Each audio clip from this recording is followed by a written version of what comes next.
Hey guys, welcome to Stat Chasing, week 4. We got some upgrades this week.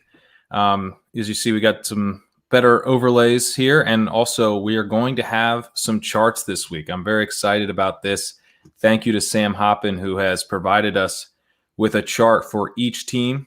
I'll get into those in a little bit. First, just to kind of cover the premise here, what I'm doing is going through some of the stats that I think are really important, kind of help ground my research for the week, help me take in the new information that I get from everyone else's research, kind of the foundation of my weekly research, sharing the interesting things that I find, and looking at some stats from PFF, yards per route run, and targets per route run. Targets per route run, I especially like looking at for tight ends. I also look at dropbacks and the route per dropback rate. So how many routes a guy's running versus how many dropbacks his team had. I'll be referencing that quite a bit. That comes from PFF. I'm also looking at air yards, air yard share, targets, and target share. All of that data is coming from RotoViz. And I'll also reference Whopper, which is Josh Hermsmeyer's metric, which weights target share, and air yard share a little bit towards targets, a very predictive and helpful metric. ADOT is another one I'll reference. That's average depth of target. Helps us understand where a wide receiver, tight end, et cetera, is being used in terms of the depth of their routes. So the deep threats versus the guys close to the line of scrimmage, that type of thing. Expected points is another data point that I'll be getting from RotoViz, another metric that weights opportunity by the line of scrimmage. So that helps, particularly with running backs, helping us understand, if they're getting a ton of goal line carries, getting a ton of targets around the goal line. But also it gives more weight to targets than it does to carries, particularly if, those carries are coming in non-high leverage parts of the field. Speaking of those high value areas of the field, I'll refer to touches inside the 10 as high value touches. That's something that Ben Gretsch uses. You can check out his stuff at Stealing Signals, always essential. And he also uses the term green zone for the area of the field inside the 10, which I'll reference from time to time as well. Oh, I do have snaps data this week, which I normally don't, but I'm recording this on Tuesday. I try to get these out Monday. It's coming out a little later. The bonus of me doing this later is that, one, I'll actually be including the Monday Night Football games. And two, I have snaps data, which doesn't come out on RotoViz until Tuesday. And that's where I like to get it. It's kind of easiest for me to look at all of it there. So I'll be able to reference stuff like, the snap share that a running back is seeing. Also want to thank at Change College, who's been doing timestamps on the YouTube videos for each team. Those have been awesome. And then, let's get to these charts. So I'm going to pull one up now just to kind of go through it. Again, thank you to Sam Hoppin, who created these. And I will be going through each one as we go. So I won't be really talking through the charts because this will also be released on the podcast feed, and I don't want it to be, something that only people on the YouTube feed can really enjoy. So the chart will be kind of just up here for you to look at. So I just want to go through it real quick. On the x-axis, we have targets per route run with the dotted line right at 20%. That's just kind of, there's nothing magical about 20%, but it is a decent threshold, I think, particularly for tight ends who have an ADOT in that, like typically below 10, maybe around 9, somewhere between like 6, 7, 8, 9 is typical for tight ends. Getting the target per route run up above 20% has been, that's where you tend to see those elite tight end seasons. And at wide receiver, you're going to see targets per route run bounce around a little bit, depending on the ADOT. So deep threats are typically going to have a lower targets per route run. They're getting less targets, but they're getting a lot of air yards. We do have air yards on this chart as well. That is the size of the bubble for each player. And in the parentheses, you can see the actual ADOT, the actual air yard share that they saw for this week. So this is weekly stats.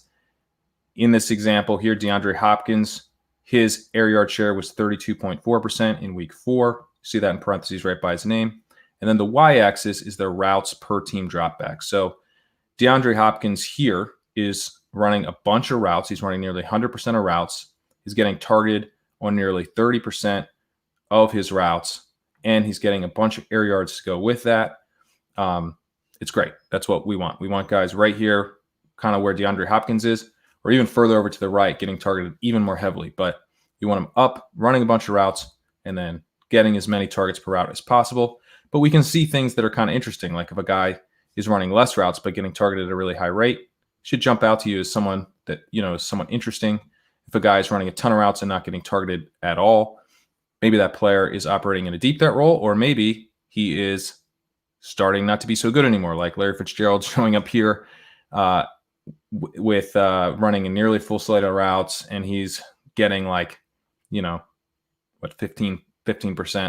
target per route run. Not ideal. So I think below 10%. Yeah.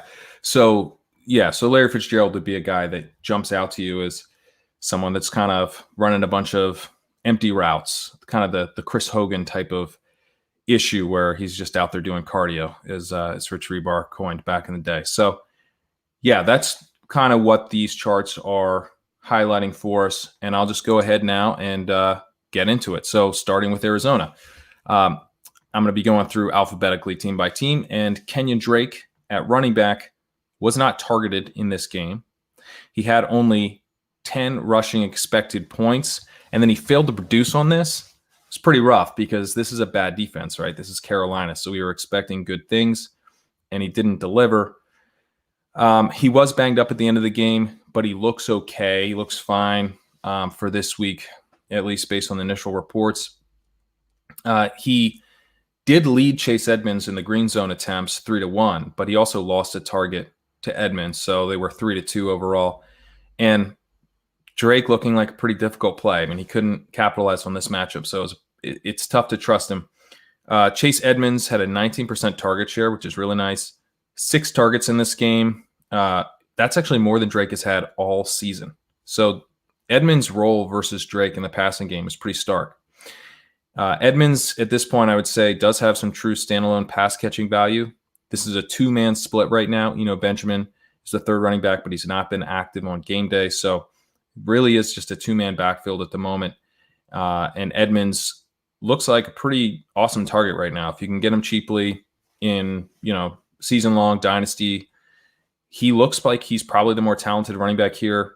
In dynasty, Kenyon Drake is not signed for next season. Remember, he was tagged, I believe the transition tag. And so they are not committed to him beyond this year.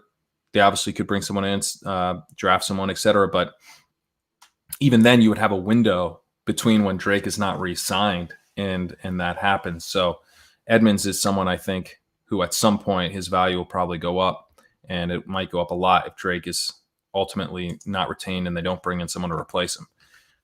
Benjamin, by the way, should also be owned. He's kind of a sneaky dynasty guy right now. Should not be on any waivers in high-stakes leagues, because not that I think Drake's going to get benched or anything, but I do think that this backfield has shown that they're interested in using 2 guys. So if Drake were to go down, I don't think Edmonds would be a workhorse. He's also not really built like a workhorse. I think, Benjamin would start to get some interesting work, and maybe he would be a little bit more effective than Drake has been recently. Similarly, if Edmonds were to go down, I don't think they're going to rely on Drake, and Benjamin has a nice pass-catching profile. I think he could slot in for Edmonds. So even though Benjamin feels like a roster clogger right now, given that Drake hasn't been able to run away with this job, I do think that Benjamin remains pretty interesting. He's a nice stash. At wide receiver, DeAndre Hopkins had a 29% target share and a 32% air yard share, running a route on 91% of dropbacks. He didn't deliver a huge week, but just has an elite role still. Christian Kirk, he ran a route on 74% of dropbacks. Used a bit shallower this week, which was nice. Had an 8 out of 10.4. He's been kind of this super, super deep threat to start the season. Who knows, man? It could just be noise. I mean, one of his targets was a touchdown. Obviously, that's not going to – it was not a deep touchdown, and so that's going to potentially lower it. So we'll see. But it would be nice if he started to be used a little more shallow, because I think that's contributing to why we're seeing just this huge variance with Christian Kirk. 16% target share for Kirk, not terrible, but not ideal at 24% of the air yards, which is better. Andy Isabella, he ran a route actually on a higher percentage dropbacks this week. So it felt like Isabella kind of got buried when Kirk came back. But that's not necessarily the case. Certainly wasn't targeted as much, but he did actually see more routes than he did last week. But he's tied with Larry Fitzgerald this week with a 10% target share. I think he needs Fitzgerald to go away. Fitzgerald, as you can see on this chart, is just kind of soaking up a bunch of routes and not doing anything with them. Isabella, although he wasn't targeted heavily this week, has been targeted heavily throughout his career, really, when he's on the field. He had some nice success last year getting targets when on the field, and he has this year as well. All small samples, but I mean, certainly you would think he has more juice right now than Larry Fitzgerald, and that's what he has over the season-long sample. But I think he probably needs those routes to open up for him to have any consistent value. At tight end, Dan Arnold has a 9% target share on the season and an 11.3% targets per route run. That's not good. He was up a little bit this week with the 12.2%, but definitely kind of a last resort type of start. You're kind of praying for a touchdown if you're slotting in Dan Arnold. All right, moving on to Atlanta. We've got Todd Gurley with the 2 touchdowns this week. Pretty exciting. I realize you guys can't see me on here. I can actually fix that so that you can at least see me as well. All right. So in Atlanta, Todd Gurley, he had the 2 touchdowns, but just 12.4 expected points and had just 54% of the snaps. So this was a spike week game driven by those touchdowns. Probably a good time to sell Todd Gurley if you can. He saw just a 3% target share. He lost receiving work to both Brian Hill, Ito Smith. And he also lost to Keith Smith. So to 3 guys. And, he lost some meaningful rushing work to Brian Hill as well. I think if Gurley were to go down, Hill would lead the committee, but it'd probably still be kind of a mess here. And yeah, if you can get anything for Gurley off of the back of these touchdowns, I would definitely be into that. Not buying the touchdown output from Todd Gurley here. And again, just because the expected workload not high and the snap share not high. At wide receiver, with these Atlanta wide receivers so banged up, it's definitely kind of hard to really know what we can take from this. But, Russell Gage, it was a little bit of a disappointing game from him. Sometimes with the whole thing with targets, like how much are targets like a workload, the way we see with running backs, and how much are they earned? How much does it hurt a guy like Russell Gage actually when Julio Jones and Calvin Ridley aren't at full health? Because now he can be the focus more of the defense. And is he up to that? Well, maybe not. I don't know if that's the way to look at it or not, but Gage did not shine in this game without Julio and Ridley out there at full health. And obviously Julio not out there for the entire second half. And Gage was out there. He ran a route on 73% of dropbacks, but he had just an 8% target share. I kind of feel like he is benefiting from Julio and Ridley drawing a lot of attention, allowing him to be that third guy. I don't think he stinks or anything, but, he wasn't really able to step up in their absence in this game. Just one game. But Olamide Zacchaeus, I think he might be able to play. Pretty interesting. He actually had some decent yards per route run in small samples before this, and then he came in and had 23% target share, 18% of air yards. He was targeted pretty heavily when he was out there. So kind of interesting. I mean, it remains to be seen, like once everyone comes back and is healthy, does this hurt Russell Gage at all? Does Zacchaeus able to eat into that workload? I'm not sure. But I think the big thing is that Julio Jones is probably questionable for this week. Seems like his hamstring may actually keep him out for week 5. So Zacchaeus seems like he could be in for another productive game in that role. And I think with like Julio out and Ridley, maybe we're unsure about his health, I would go back to the well on him, I think, before Russell Gage in that situation. At tight end, Hayden Hurst ran a route on 80% of dropbacks. Target per route run this week of just 17%. Not terrible, but not great. And again, there were a lot of targets available here. So it was interesting that Hurst didn't really step up. He delivered below average, kind of a meh target per route run. And definitely a bit disappointing given the context. For the season, he's at 14.3% and a target share of 13%. I think just because of how prolific this passing offense is, he can have some big games, but I think he probably also benefits from Julio or Ridley being back to full strength. Maybe he's better off, if just one of them is there and not both. But yeah, I think the offense probably is just going to be better with either Julio and Ridley, and then one of them would leave enough targets for him to see more than he has, for the first 3 weeks with those guys healthy. Moving to Baltimore. At running back, this continues to be a three-way backfield with Mark Ingram having 7.8 expected points this week, J.K. Dobbins with 5.2, Gus Edwards with 3.8. Ingram got the touchdown. He looks like the best bet here, but it's actually Dobbins who's the most involved as a receiver. I think Dobbins looks the best. He seems to be the most explosive, but Ingram's going to be the guy who you can most confidently bet on to get a touchdown. So for right now, I think it's Ingram, although none of these guys are kind of great options. They're all kind of cannibalizing each other at the moment. At wide receiver, this could have been a huge Marquise Brown week. He had 219 air yards this week, converted it into just 4 receptions for 86 yards. He had a 35% target share, 61% air yard share, 38% targets per route run. So he's just getting peppered. I mean, look at him on this chart. He's got this giant bubble, right? He's just getting peppered with targets right up here, almost at 40%. He didn't even run a full slate of routes. So that's the crazy thing too, right? He's just dominating this offense.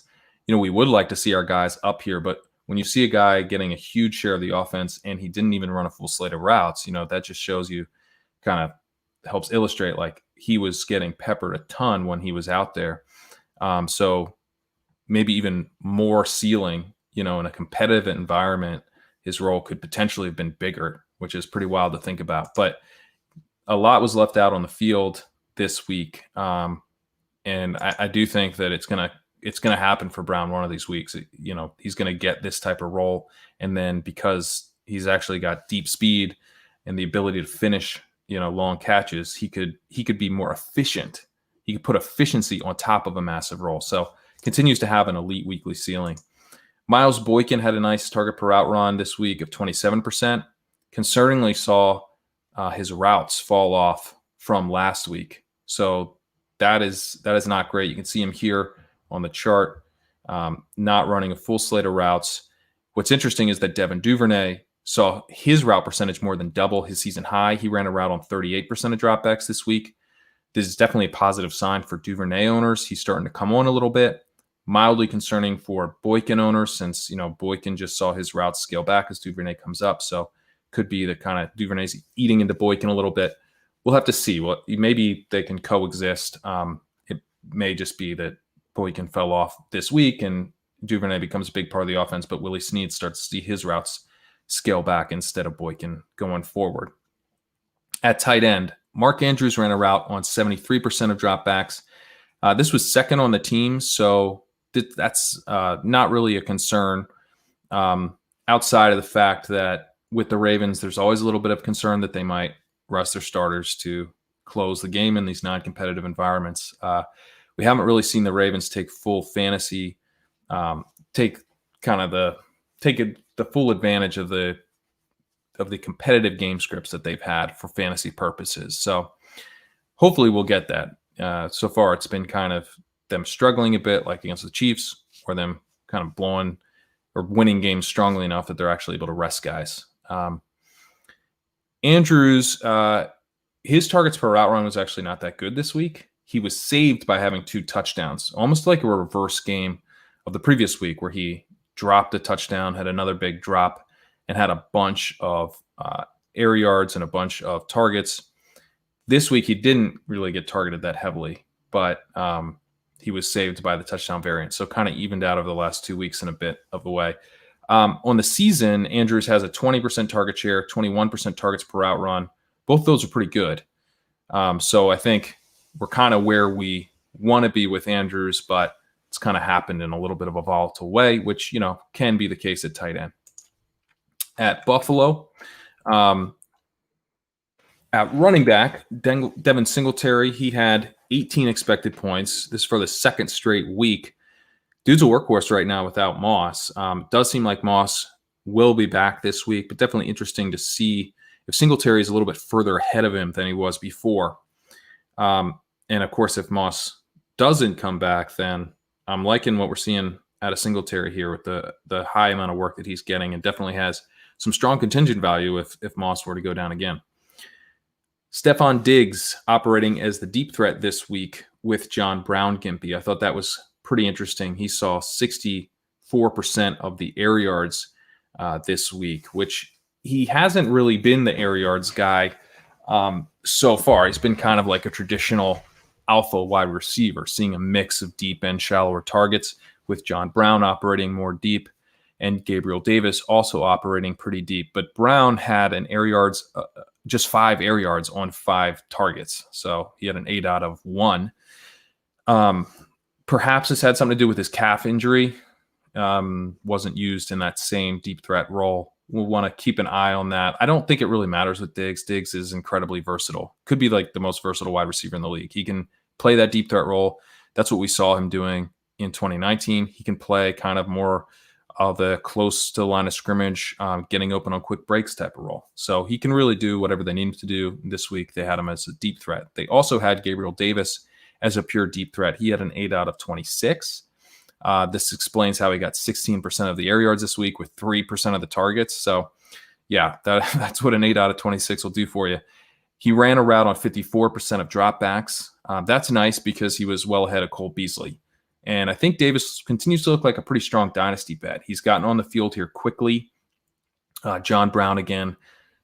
They can let him go after the season if they want to move on. So Davis has a big opportunity if he can kind of solidify himself as the deep threat of the future in this offense. He could be the wide receiver 2 in this offense as soon as next year. And it's been bullish how quickly he's become an important part of the offense. At tight end, Dawson Knox was back and did run ahead of Tyler Kroft. But he was targeted on a significantly lower percentage of his routes than Kroft, 25% to 38% for Kroft. Kroft is an interesting deep name if Knox goes down, but I think this is kind of a situation to avoid for now. I'm not really that into Knox. I think Kroft would be pretty interesting if he was the sole tight end here. And Carolina. At running back, Mike Davis operating as a true workhorse. He had 21.8 expected points this week. He had 22.9 last week. Those are elite numbers for a running back. He is getting an elite running back workload. I know it's Mike Davis. I know Christian McCaffrey is awesome, and that's why he's getting this elite work. But Mike Davis is basically getting the same role. It's a little bit different than we've seen from McCaffrey, kind of more driven by the passing volume, but still, I mean, the workload's what matters at running back, and Mike Davis has it right now. 17% target share this week, a ridiculous 32% last week. So it kind of came back to where you'd expect it to be more, but he still had almost the same expected points this week. So, getting those high value touches as well. Reggie Bonifon was involved this week. He had 9.8 expected points. Definitely someone that should be owned. Again, I don't think Mike Davis is anything special. He's certainly capable, but Bonifon might be capable too. And if Davis were to go down, even if you had Bonifon for a couple weeks in this role, you can slot him in and he can win you a week or two. So Bonifon should be owned everywhere. At wide receiver, it was not DJ Moore week, unfortunately. But now it's DJ Moore by low week because 4 games in, Moore has a 23% target share, a 42% air yard share. He's running route on 90% of dropbacks. He has the 10th highest Whopper in the league. That's a very important metric. He is the 10th highest in the league in the adjusted target share, adjusted market share of air yards. that Whopper. That's what that Whopper metric is. I think he's a buy low in all formats. I think he's going to have better days ahead. But what about Robbie Anderson, right? Isn't Robbie Anderson the wide receiver one in this offense? I mean, Robbie Anderson is looking pretty good, I got to say. He's a 25% target share, a 33% air yard share. I mean, again, it's kind of weird the way they're using him. He's actually seeing a little more targets on the season than Moore, but his targets have been a little more shallow than Moore's. That's why he has a 33% air yard share compared to Moore's 42%, despite seeing 2% more targets than Moore. Robbie Anderson actually also running a bit fewer routes, only running on 84% of dropbacks compared to Moore's 90%. You could say they're kind of the co-wide receiver one in this offense. And Robbie Anderson is 14th in the NFL in Whopper. So I think rather than saying, oh God, we got to get off Moore, this is Robbie Anderson's offense, it's really that Robbie Anderson looks like a smash, an absolute smash at his ADP. But DJ Moore, I think, looks like he will have big days ahead. He is getting used in a more volatile role over the course of the season. He hasn't connected on some of those huge air yard weeks that he's gotten. I think that he will. I think that with a nice target share of 23%, 42% air yard share, which is awesome, we are going to see some big weeks from Moore, even if Anderson continues this role. And the reason I say that is because the targets are extremely condensed in this offense. Moore and Anderson have combined for 48% of the targets. They're basically half the passing offense. The other thing is that it's not just the targets, because as I noted, Mike Davis is getting a bunch of targets and Christian McCaffrey will get a bunch of targets when he's back. It's also about the air yards. These two wide receivers are the only guys getting air yards. They combined have 75% of the air yards. DJ Moore and Robbie Anderson are 3/4 of the air yards of this offense. It's an extremely condensed offense. I don't think you need to shy away from Moore because of Anderson, but I do think you need to start getting on Anderson and taking him seriously is basically a co-wide receiver one in this offense if you weren't already. Curtis Samuel, he has a 13% target share and looks like the fourth option in this passing offense behind the two wide receivers and then Mike Davis. Ian Thomas, he got a touchdown in this one, but Chris Manhertz actually ran a season high 48% of routes. On the season, Thomas has a 7% target share, 7% targets per route run, a yards per target of 3.8, which is, yards per target's not sticky, but that's pretty goddamn bad. Thomas is he's very vulnerable to another tight end coming in. If Manhertz really starts to show anything, I think he could take this job. Manhertz has a 9.7 yards per target. He's not earning targets at a high rate. Maybe that will change. I think if it does change, then there could be a changing of the guard here because Thomas is really just not doing anything in this offense right now. In Chicago, at running back, David Montgomery didn't have a big game in this one, but he had 14.1 expected points, which is, solid. It's not elite, but it is pretty solid. He did underperform that. The good news is that Ryan Nall had 0 expected points, and Cordarrelle Patterson just had 1.4 rushing expected points. So Montgomery looks like he does have this backfield to himself. He is a guy that you should be keeping in mind for good game scripts, because when the offense is clicking and he has this backfield to himself, that's where you can see a lot of ceiling. I think he could have an ugly game on Thursday when he has to play the Tampa Bay Buccaneers, but in week 6, he gets the Panthers. So this is something I think he could be really interesting in week 6, coming off that Thursday game. Hopefully I'm actually rooting for him to have a bad game. And then, he'll be kind of part of my GPP pool probably, depending again on if I'm assuming everyone will be off him. But if, GPP players are pretty sharp sometimes. So we'll see. But that week 6 game against the Panthers could be nice. And it would also set us up for a potential buy low opportunity if he just stinks it up against the Bucs and doesn't take advantage now 2 weeks in a row of having this backfield to himself. But he really does seem to have it to himself for the moment. At wide receiver, Allen Robinson had a 24% target share and a 35% air yard share. On the season, he has a 27% target share, 31% air yard share. He looks like a solid to strong play, every week. Depends a little bit on the game environment. I think the story his entire career has been the quarterback play, but if he has this offense clicking, he's in a good game environment, a lot of points, he's going to put up some big days. Darnell Mooney looks like the co-wide receiver 2 in this offense. This was a Mooney week. He had 21% of targets, 33% of air yards. I think, on the season, we have to view him and Anthony Miller as kind of the co-wide receiver 2. They both have a .32 Whopper. They're both going to be kind of tough to trust as weekly options. But hey, let's give Mooney some credit. He's a rookie. He's already developed into a co-wide receiver 2, the 2.5, the second and a half option on his offense. So Mooney, I think, has a bit of a low fantasy ceiling just because of his build. He's this small speedster type. But, again, if this team got a quarterback, he'd actually be pretty interesting. I think he probably fits well with Allen Robinson's skill set long term. Anthony Miller as kind of the slot guy. This could be an interesting offense if the quarterback play improves, and maybe, they'll get something better out of Nick Foles than they have out of Trubisky the last couple of years. At tight end, Jimmy Graham is the clear number 1 guy here still. Has a 15% target share, 17% targets per route run, 6.2 yards per target. Basically, if you start Jimmy Graham, you're just betting on touchdowns, which he's been getting a decent amount of. So it's not the worst bet, but not someone I'm all that interested in. I think that's basically the thesis of the play, is getting that touchdown. In Cincinnati, at running back, this was a Joe Mixon week. I was not really on Mixon in GPPs, which I'm kicking myself for in retrospect. He did help Pete get a huge win. I hope you guys watched that.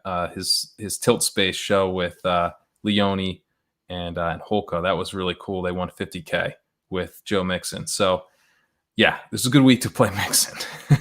And I think the reason that was, in part, was that the Bengals played the entire game in neutral or positive game script. Joe Mixon set a career high in expected points in this game, 24.9. His previous high on the season was 17.5 back in week 2. I think Mixon is tough to see him being an elite running back in tougher matchups. He, I think, probably will cool off against tougher matchups. This is kind of an outlier day for him in terms of the workload, and I do think it was kind of driven by the fact that they were able to put it on the Jaguars a little bit. But in week 11 to 14, he gets Washington, then the Giants, and then the Dolphins, and then the Cowboys. So if he does cool off, he's definitely someone to jump on as potential buy low candidate. Obviously, he needs to cool off substantially and probably for multiple weeks for that to open up. But even in just, if he starts to stink it up in the next few weeks here, keep him in mind for DFS at a minimum. At wide receiver, T. Higgins is a full-time player right now in this offense. Last week, he led all Bengals wide receivers with a route on 83% of dropbacks. That was nice, just 1 week. This week, he tied with A.J. Green for second with a route on 74% of dropbacks. So he is a full-time player. He and A.J. Green and Tyler Boyd are the wide receivers in this offense. His targets per route run has also improved every week. He was at 0% in week 1, jumped to 14% in week 2, then to 21%, and then to 24% this week. So that's pretty nice. He's at 20+% for back-to-back weeks, ticking up a little bit. He has a 20+% target share and a 30+% air yard share as well in back-to-back weeks. So these last 2 weeks have been really, really bullish for T. Higgins. Looks like he's carving out a really meaningful role in his offense. Obviously, the big rookie breakout, which we'll get to, is Justin Jefferson. He's had just 2 huge weeks back-to-back. But T. Higgins has quietly had very, very strong weeks back-to-back as well. If we're looking at, what's going to be predictive going forward, don't sleep on T. Higgins, compared to Justin Jefferson. I think both are looking very strong right now. And both, I think, I like Jefferson better as a prospect, but T. Higgins was also a very high upside prospect profile. And I'll also say about T. Higgins, this was kind of a crowded wide receiver room, right? We had all these guys, like there was buzz about Mike Thomas. There was buzz about Auden Tate.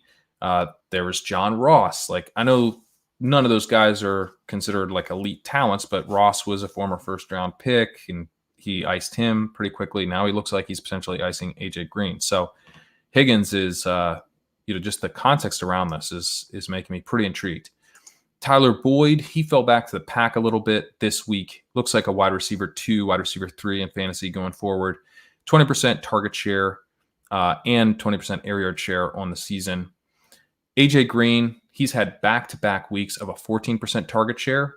So, after week 2, it was like exciting because AJ Green was getting this huge role. I talked about it on the show. I was kind of on the, with this role, he certainly could be washed up, but we might be jumping to conclusions. Well, now it does look like he's probably washed up, and he's got T. Higgins, who I think is in the process of taking this role over. So at this point, yeah, it's time to get off AJ Green. You guys were probably already off him. At tight end, Drew Sample, he has a target on 19% of routes this week, but only ran a route on 67% of dropbacks.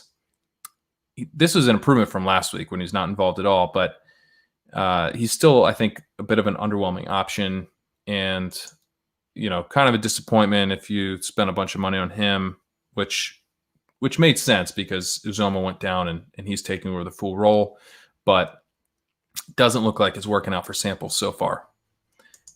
In Cleveland, Nick Chubb will be out for an extended period here with an MCL injury.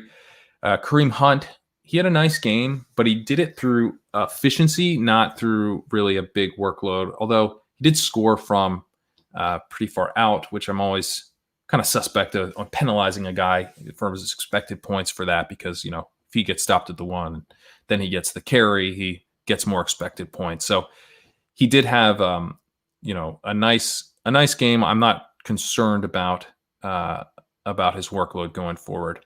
And certainly he looks like, if anything, I'm excited about his workload going forward because Nick Chubb leaving opens up a lot of room. The interesting thing is that Dearness Johnson did get a lot of work once Chubb was down.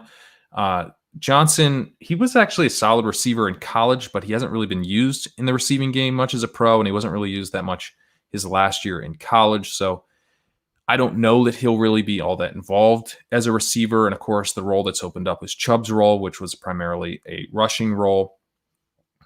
Johnson came in, he led the team in carries with 13. He had 95 rushing yards. I thought he looked really good. I was talking with Davis Maddock about this, and he was pointing out his 4.86 40 in the combine. 4.86. That's real gross for a running back. Definitely a concern, although this is a system that kind of is famous for, the system they're running is the Kubiak system, the Shanahan system that's famous for taking these guys who aren't fast at all, but are able to do the one-cut running style, and they can succeed in this system in ways that maybe they're not able to with other systems. But that's pretty unexciting athleticism, and Johnson is going to be limited, I think, to just the rushing work. That is really what I'm more concerned about. It's that it's tough to see how he gets really all that much work at all as a receiver. And then we don't know about the goal line work. If I knew that Johnson was getting the goal line work, I would be pretty excited about him. But Hunt was actually getting some of the goal line work over Chubb. And if Hunt's getting it over Chubb, he might just get all of it now going forward. So, yeah, I think Johnson definitely worth an ad this week, but not someone I'd go too crazy over. Dontrell Hilliard, he can be added cheaply. I think he looks like a better bet for receiving work, although, again, not that much receiving work is actually opened up here. But yeah, I mean, Hilliard's, I think, worth an ad. And, he looks like he could be mixed in. He didn't see too much work this week, though. At wide receiver, Odell Beckham had a huge day, 31% of targets, 46% of air yards. He ran a route on 97% of dropbacks. He also had that epic rushing touchdown, which I'm sure you saw. He's 5th in the NFL in Whopper right now in the season. Looks like a true stud wide receiver. This has been a really impressive comeback season for Odell Beckham. It's been great to see. Jarvis Landry, He again ran a route on 85% of dropbacks, so didn't get an uptick this week compared to last week in the percent of routes he's running per dropback, but he did see an increase in target share. That went up from 18% to 23%, and his air yard share ticked up a bit as well, 18% to 23%. So I think he's starting to look more like his old self, at least, in terms of the work that he's getting. But still not out there on a full slate of routes. And Beckham definitely looking like the alpha in this offense. The part of the bet on Landry preseason is that we weren't even sure that he wasn't really the alpha in this offense. I think that we are sure that he's not at this point, at least right now, with Landry maybe still working back a little bit from this hip injury, and Beckham looking like he's back at full health. At tight end, Austin Hooper, he actually had some really nice underlying stats this week with 27% target share. He had 30% targets per route run. The issue was that he only ran a route on 68% of dropbacks, and the Browns actually didn't pass that much. They only had 34 dropbacks. The NFL average was 40 over the first 3 weeks. So, this was a shootout, but really more on the Dallas side in terms of the heavy passing. The Browns didn't pass all that much. So the fact that we have Hooper with these big target shares, big target per route run for just this week, it's not on all that many routes. The other issue with Hooper is that Harrison Bryant is involved as well. Bryant ran around a 53% of dropbacks, and he had a 15% target share. On the season, Bryant is slightly behind Hooper in targets per route run. So Hooper is earning targets at a higher rate, but Bryant is a rookie. Hooper is not. I think that matters. I think the fact that Bryant has been getting targets at a high rate as a rookie tight end is impressive. I'm impressed with how quickly he's carved out a role that did include Njoku going down with injury, but Bryant was involved even when Njoku was on the field. So he definitely is starting to look like a target in tight end premium dynasty leagues. He's probably a stash. Like if you're not really even sure what to do with a roster spot, you want to kind of peak stash for the week that you can throw back. Not a bad dollar add, because if Hooper were to go down with an injury this week in a tight end premium, like, FFPC high stakes league, and you have Bryant stash, you're going to feel pretty good about that. In Dallas, Ezekiel Elliott did not have a massive day, but he again had over 20 expected points. In 4 games this year, he has never had less than 21 expected points. So elite workloads back to back this year. He's only topped that mark in 2019, only topped that mark 6 times. So this has been an awesome year for Elliott's usage. He hasn't taken full advantage of that, but I think that what we want to target is this extremely valuable workload. Maybe people will start to get off him a little bit because he hasn't paid off completely. Tony Pollard was actually a little bit more involved this week. He had 3 attempts and 2 targets, so that's nice to see for his owners. Again, you can't really drop Tony Pollard because he would step into just a massive role if Zeke were to go down. Definitely feels like a roster clogger right now. At least he got a little bit of involvement this week, so we know he's not dead. At wide receiver, there's no Dallas wide receiver actually ran a route on 80+% of dropbacks. Kind of interesting. Not only are there these 3 guys, but none of them are fully involved in terms of routes run per dropback.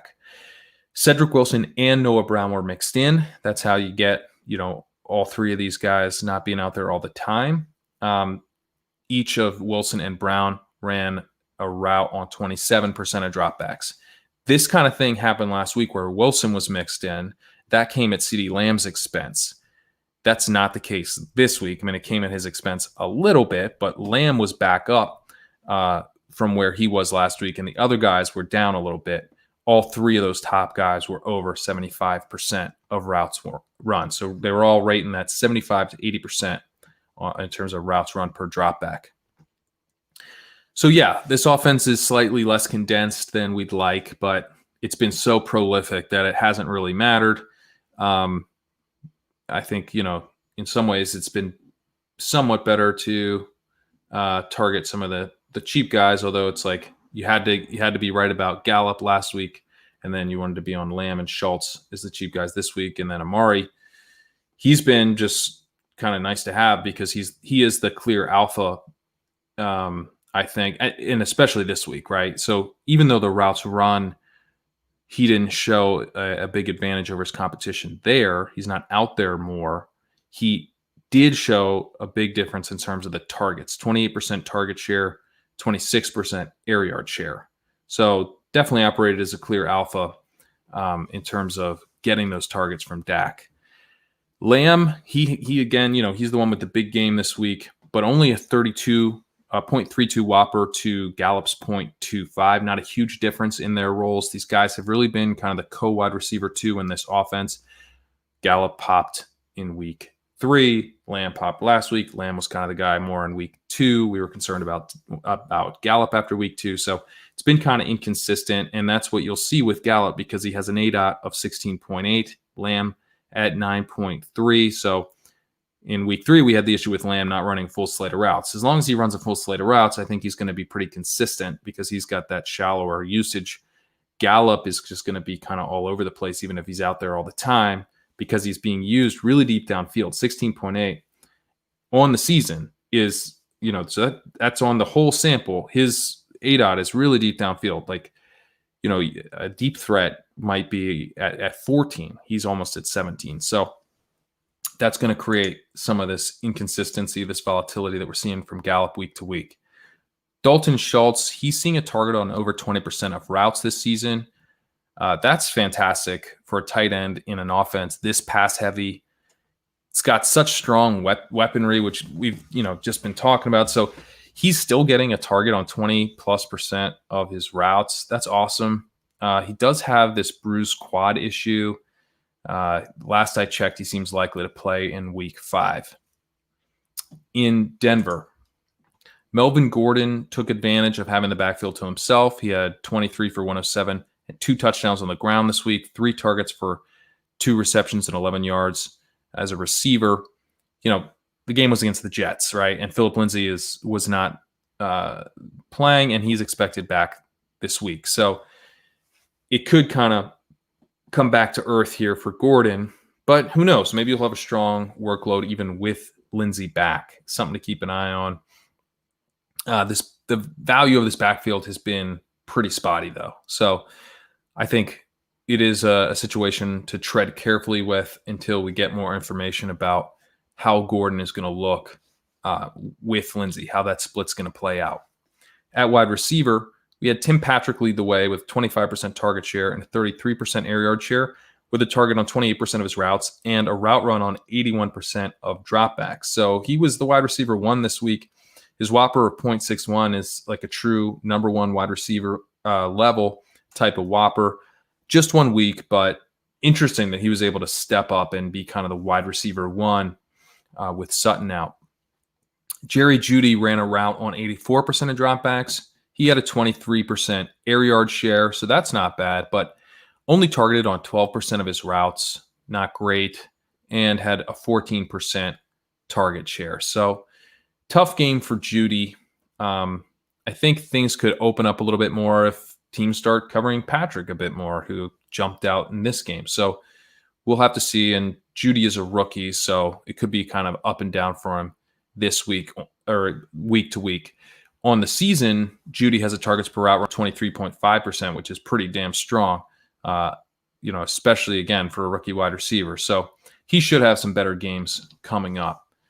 KJ Hamler ran just 6 routes before injuring his hamstring. He was not targeted in this one. Pretty disappointing. I think in the high-stakes formats, Hamler can probably be dropped depending on how long he looks like he's going to be out with this hamstring injury. We'll have to see, but he's on my radar to potentially throw back. Disappointing, definitely disappointing. This could have been a nice opportunity for him to shine. At tight end, Noah Fant looks like a superstar if he can get back to health. He's now dealing with an ankle injury. It's going to sideline him for at least week 5. In the last 2 games, Fant has been targeted on 29% of his routes. before the season, the thing with Fant was he had been highly efficient from a yards per target perspective, but he hadn't really gotten targeted on a high rate, per his routes. And now you have Jerry Jeudy entering the offense, you have KJ Hamler entering the offense, and you have Courtland Sutton, who all the reports said was going to be this clear alpha. And in the short time we got from him, was targeted at an extremely high rate when on the field.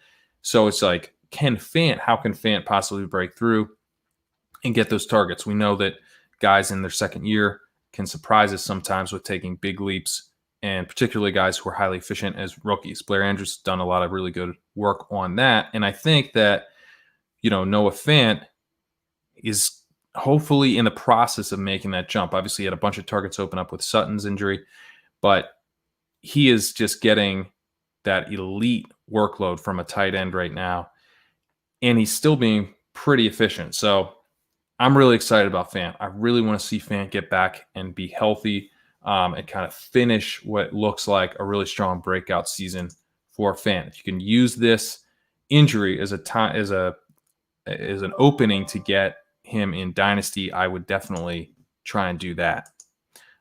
Jake Butt looks like the next man up here. He ran a route on 39% of dropbacks, but he was not targeted. I think it's probably a situation to avoid until Fant gets back. Albert O also on the team here, and who knows, he could be mixed in with Butt. He could be mixed in with Butt before Fant gets back. All right. In Detroit, DeAndre Swift had a 13% target share this week and has a 12% target share on the season. That's good for a running back. It's not necessarily quite elite, but it's good. And if he could just get some more rushing work, he would be, I think, a fantasy force. He's being denied this for, I don't understand why. Adrian Peterson, it looks surprisingly spry. I'll give him that, but it's just frustrating that you see DeAndre Swift looking really good, getting the receiving work that we wanted him to get. And that was actually the thing we were probably more worried about entering the season. The whole narrative was that the Lions really don't throw to their running backs. He's getting the targets. He's getting a 13% target share this week, 12% on the season. That's good. We just need now more of the rushing work, and it hasn't really been available to him. They're still working in Kerrane Johnson a little bit. Swift this week had 4 attempts. Adrian Peterson had 11, and Kerrane Johnson had 3. So it's been frustrating, but, he actually had a pretty good game this week, 15 PPR points. And, so it's not like he's totally worthless as a starter, but still, he could be an absolute superstar, I think, if he were getting more of the rushing work. And, yeah, if you can get him in Dynasty, I would just put him on your target list, see if you can figure out a way in the next, few weeks to steal him from somebody, because if things break right, where let's say Patricia gets fired and the next regime comes in and just starts using him smarter. They don't even have to use him as a true workhorse. If he was getting used like Aaron Jones even, or like Alvin Kamara, where he's getting, more of the high value touches on the ground and then also getting a lot of the receiving work, he could be an absolute star. He could be like a first round redraft pick type of guy. I'm really excited about DeAndre Swift. At wide receiver, Kenny Golladay had a 27% target share and a 28% air yard share. I think there's actually a little more upside here for a bigger role, because he only ran a route on 86% of dropbacks. So seeing this, big role here, but actually not even quite up at 100 or even, in the 90s in terms of routes run per dropback. So yeah, Golladay, I think, is the key to this offense this season. Marvin Jones ran a route on 92% of dropbacks, which again, I think shows that Golladay, the difference between Golladay and Jones, shows that there's a little bit of a bump we could see in terms of Golladay being out there more as he works back into full health. But yeah, Marvin Jones getting targeted this week on 12.7% of his targets. No Lions wide receiver other than Golladay had higher than a 10% target share this week. So yeah, I think this offense basically runs through Kenny Golladay, outside of DeAndre Swift getting targets, but the getting a decent amount of targets. the deep targets are really anything, past line of scrimmage is mostly going through Galladay. TJ Hawkinson is the other guy involved here. He had a 13% target share, 9% air yard share. He ran around on 72% of dropbacks.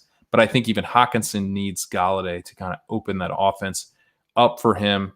The routes run for Hawkinson was actually less than last week, but still a decent result. But he was only targeted on 15% of his routes, and he's at 18% for the season. Hawkinson was a guy I was really excited about. I probably got too much Hawkinson and not enough Fant in terms of my best ball portfolio and stuff. It's just like I would try to make myself take Fant because they were close, but I preferred Hawkinson. Sometimes in those situations, I think I'll end up getting too overweight on the guy that I prefer when they're in similar situations, and I actually have to force myself to take some Fant, which I did do. But yeah, Hawkinson is not really profiling right now like he's in a breakout season. He's profiling more like a guy who looks like he could be in for a really nice 2021 breakout. Like if he finishes this year with 18+% target per route run, he was efficient. I think we can be pretty excited about him entering his third season where we do see a lot of tight ends break out. But if he's at 18% targets per route run, like let's say 18.5 targets per route run, that's not going to do it for like an elite fantasy season. It's not that he can't have any value, but he's not going to be someone that we are just doing backflips that we have in FFPC and that type of thing. So yeah, I think not panicking on Hawkinson, but do need to see an improvement in the underlying metrics before I can really get excited about him delivering on this breakout that I was hoping for when drafting him this offseason. In Green Bay, definitely a frustrating week to be an Aaron Jones owner or to be on Aaron Jones at all. He ceded 18.5 expected points to Jamal Williams. Huge loss in value, 18.5 points that were given to Jamal Williams instead of Aaron Jones.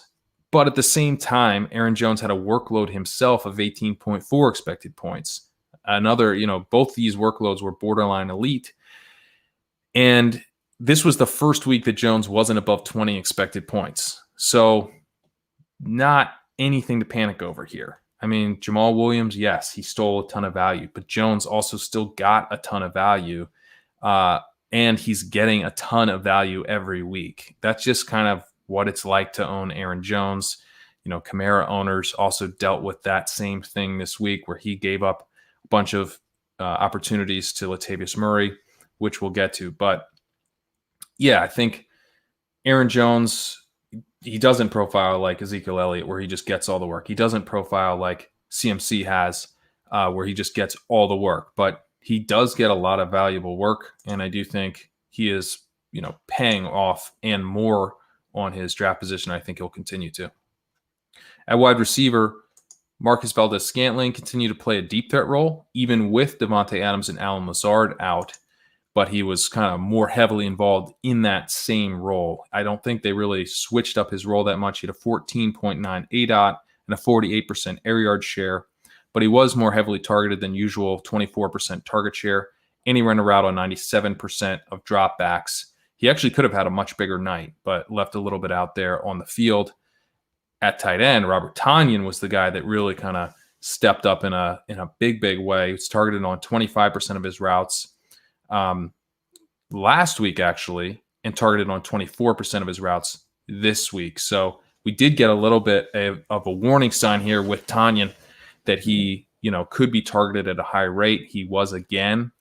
He set a season high this week with a route run on 71% of dropbacks. So this all makes sense, right? Davante Adams is out now.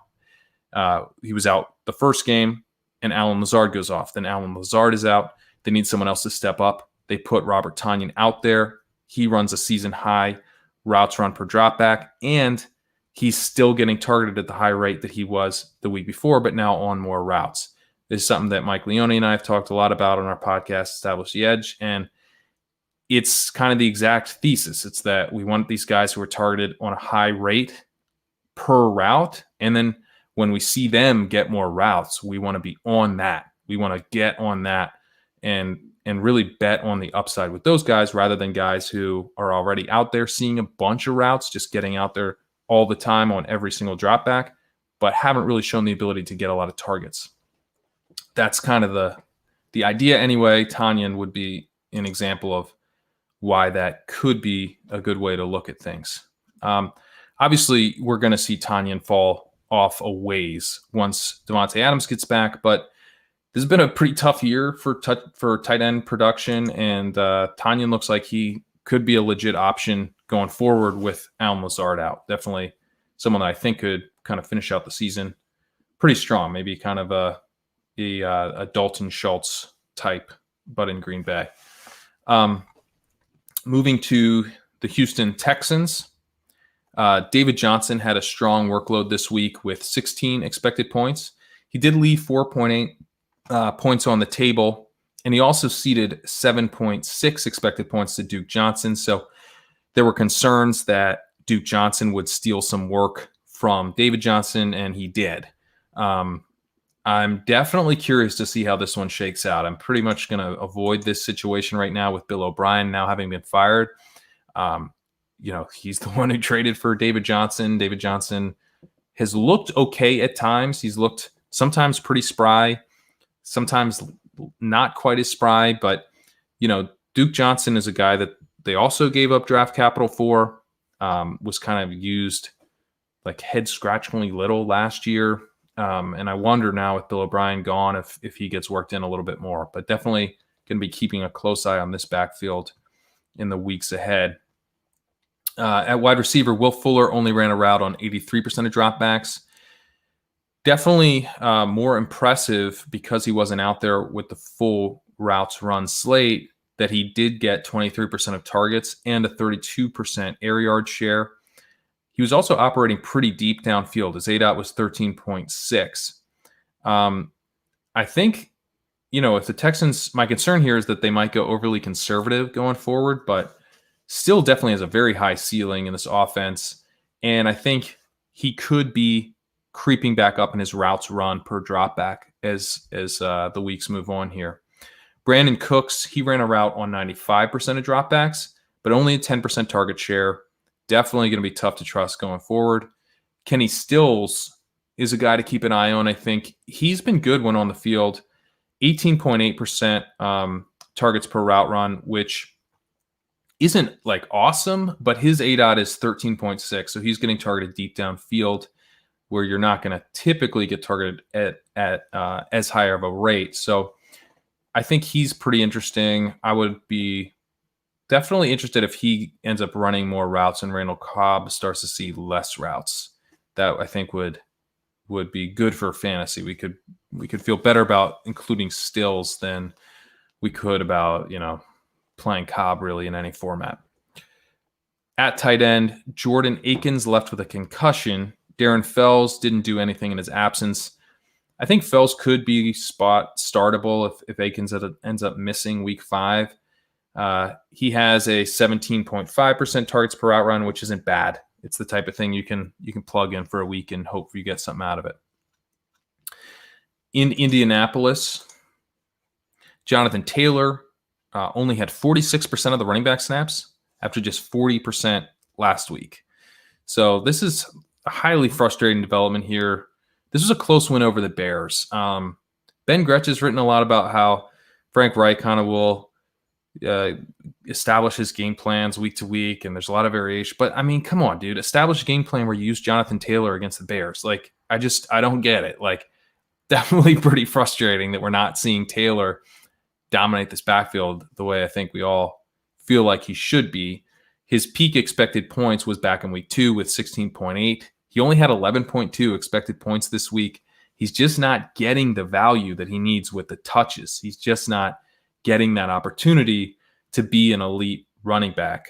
That is the key here. We need that workload. That's going to be ultimately what drives the elite running back scoring. Taylor is not getting that right now. He's never really had an elite workload. Like, if he was even, be nice if he had at least gotten like 18, 19 expected points from one game this year. He hasn't. He's peaked at 16.8 in week 2, and then he's been quite a bit lower than that since then. I do think, this guy's super talented. He's going to have some big games, but predicting exactly when those games are, it's looking like it could be frustrating. At wide receiver, Zach Pascal ran a route on 90% of dropbacks. He had a 29% target share and a 46% air yard share. His Whopper of 0.75 was elite. He was targeted on 30% of his routes. This despite an ADOT of 13.9. So I just talked about with stills, like when you got this deep ADOT, you may not see as high of a targets per route run. That was not the case with Pascal this week. He was targeted at a very high rate, 30%. But operating is kind of a deep threat in this offense. Pretty interesting. We have T.Y. Hilton seeing a target per route run on 18.8% this week. And, obviously, I think Pascal will cool off from this week. Even with his strong week 4, Pascal has a yards per route run of 1.21 to Hilton's 1.51. So I wouldn't go as far as to declare Pascal as the wide receiver 1 in this offense. I think it's still Hilton, but Hilton was kind of in a 1A, 1B type of situation back with Paris Campbell. And then Paris Campbell went down. Michael Pittman looked like he was going to step up. Pittman's now hurt. Pascal steps up. So Hilton has Hilton has no moat, right? He's going to be involved. He's going to probably be like the 1A, 1B type with whoever, but it seems like very clear that someone is able to jump in and be that 1B with him with really no effort by Hilton. Hilton not able to kind of carve out that Adam Thielen type of, true alpha with limited competition like Thielen was able to before Justin Jefferson came on the scene. So disappointing for Hilton, but I don't think Hilton is necessarily dust. At tight end, Trey Burton was back this week. He ran a route on 57% of his dropbacks with targets per route run of 29%. It's pretty good. Jack Doyle only ran a route on 43% of dropbacks. So Burton actually looks like he could be the tight end one in the offense. Again, running on 57% of dropbacks compared to Doyle down at 43%. This is kind of what I was hoping Mo Alley-Cox would be doing. Mo Alley-Cox was pretty exciting when he got a chance. But Mo Alley-Cox only ran a route on 23% of dropbacks, was targeted on 29% of routes. So similar profile to Burton, but getting a lot less routes run per dropback. So, I would like to see Mo Alley-Cox get a real chance here, but it actually looks like right now Burton is the cheap stash in tight end premium. And maybe not even cheap. Sometimes these guys get jumped on quickly, but I think Burton's worth an ad. I mean, he's running more routes than Doyle, and he's getting targeted at a high rate. So don't want to be slow to the party here on Burton. I think we could have something with him. In Jacksonville, James Robinson had 14.3 expected points in week 4. His season high in week 3, which was 16. Again, that's okay. That's good. It's not great. He's looking like a very steady starter. He's got involvement in the receiving game, but I think he looks like a bit of a lower ceiling option than his strong start might indicate. Not the worst time to shop him around, see what type of prices that you can get for James Robinson. I mean, he's an undrafted free agent.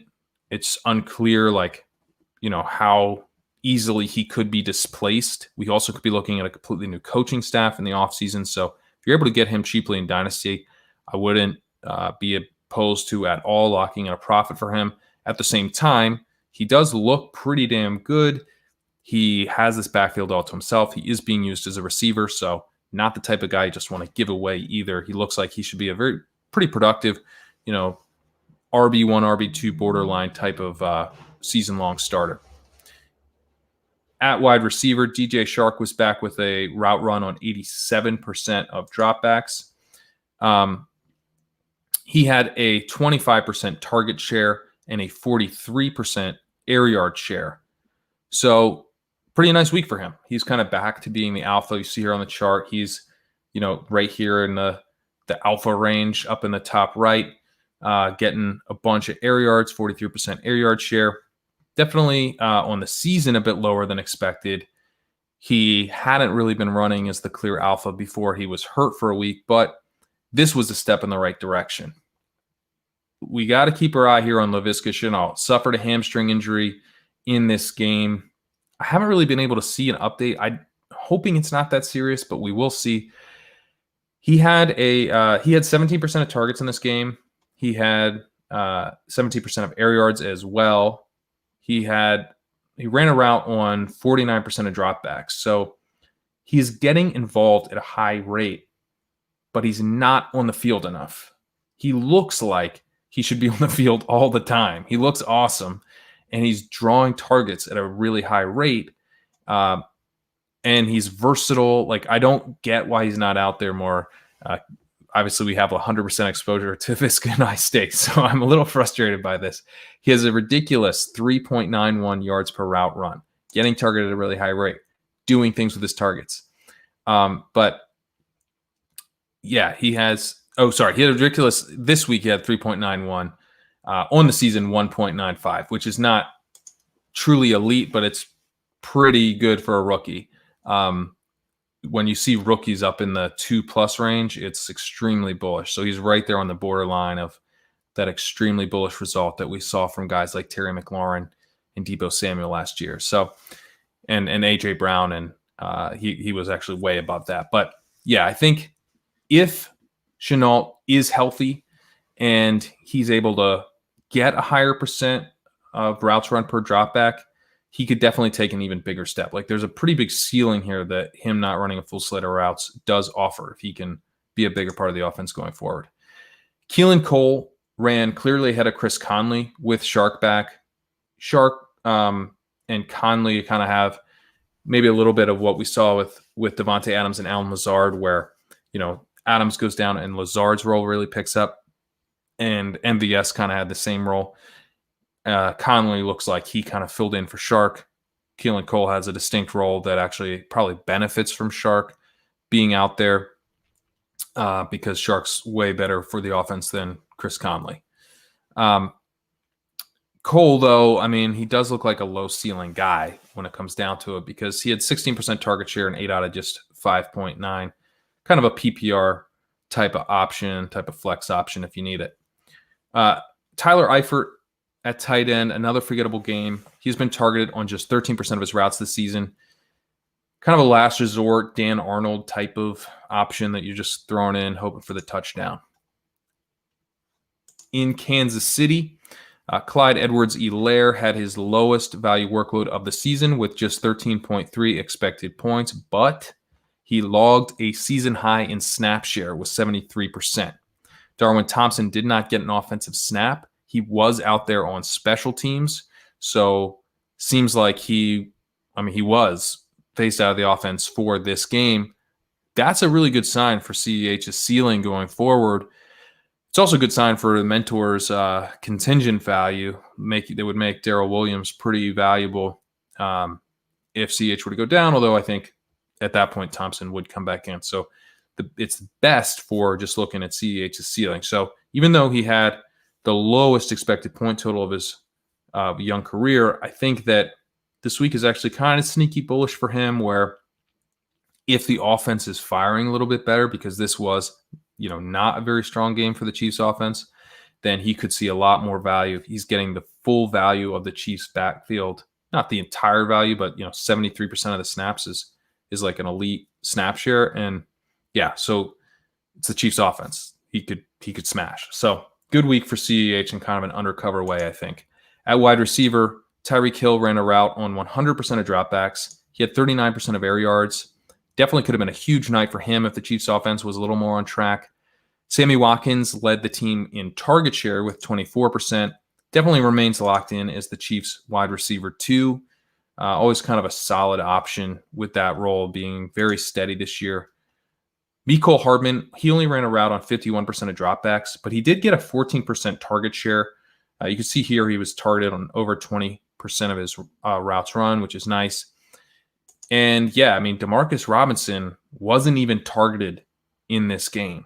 So he did run a lot of routes. Robinson ran a route on 43% of dropbacks this week. Robinson just continues to be out there doing cardio. And it's like, can we get him off the field, and can we get Hardman on the field for a full slate of routes? Hardman has a pretty big ceiling here in terms of the amount that he could be out on the field. Only out there 51% of dropbacks. He is kind of splitting a role with Robinson. He could be out there for like 90% of dropbacks if Robinson would go away. So, I don't know if Robinson will go away, but if he does, Hardman is showing some real upside here. This week, he showed it with just his ability to earn targets, but he's also obviously shown it with some big play ability and just burning speed. At tight end, Travis Kelce ran around on 83% of dropbacks, was targeted on 24% of his routes. Not too much to say here. It's Travis Kelce, continues to be an elite option. And we can move on to the Las Vegas Raiders. Josh Jacobs was a guy that I was on this week in DFS. I wish I was on Joe Mixon instead. Slightly big decision to go with Jacobs over Mixon this week.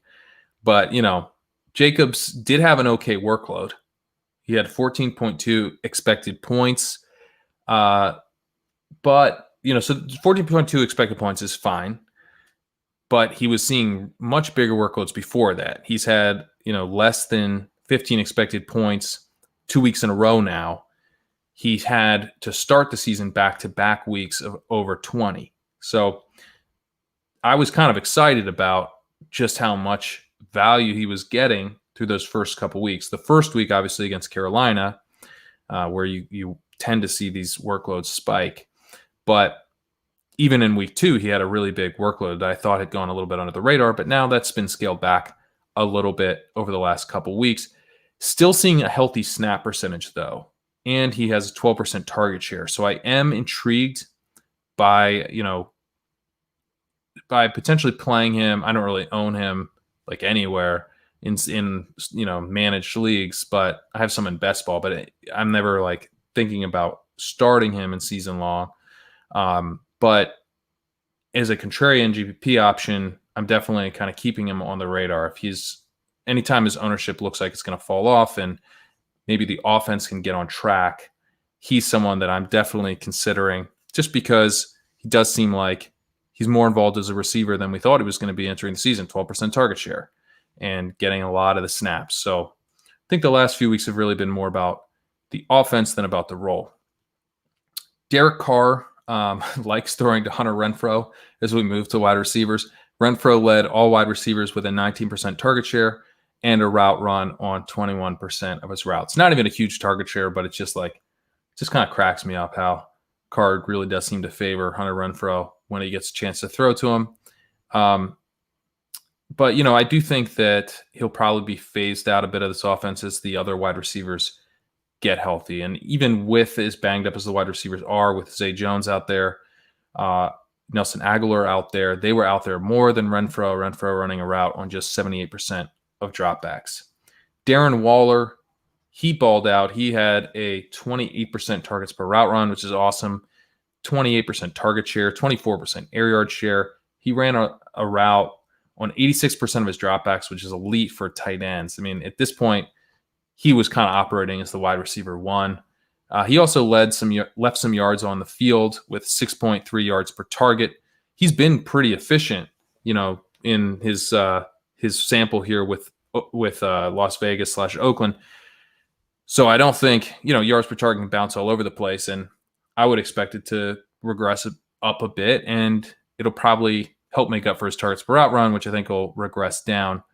Last year he saw a 24% targets per route run, and this year up to 28%. He probably finishes lower. I mean, especially because I think these wide receivers like Bryan Edwards and Henry Ruggs get back healthier. That'll probably bring his targets per route run down a little bit.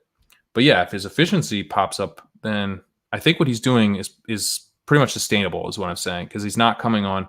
It's not happening on this like huge, just totally unsustainable yards per target efficiency.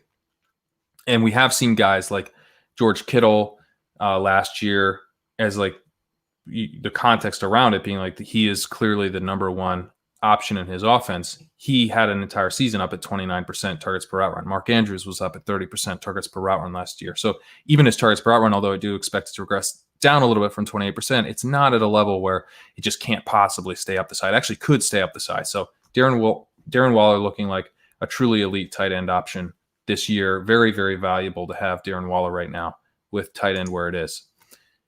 In LA, the LA Chargers, we've got Austin Eckler leaving the game with a pretty serious hamstring injury. It looked really bad.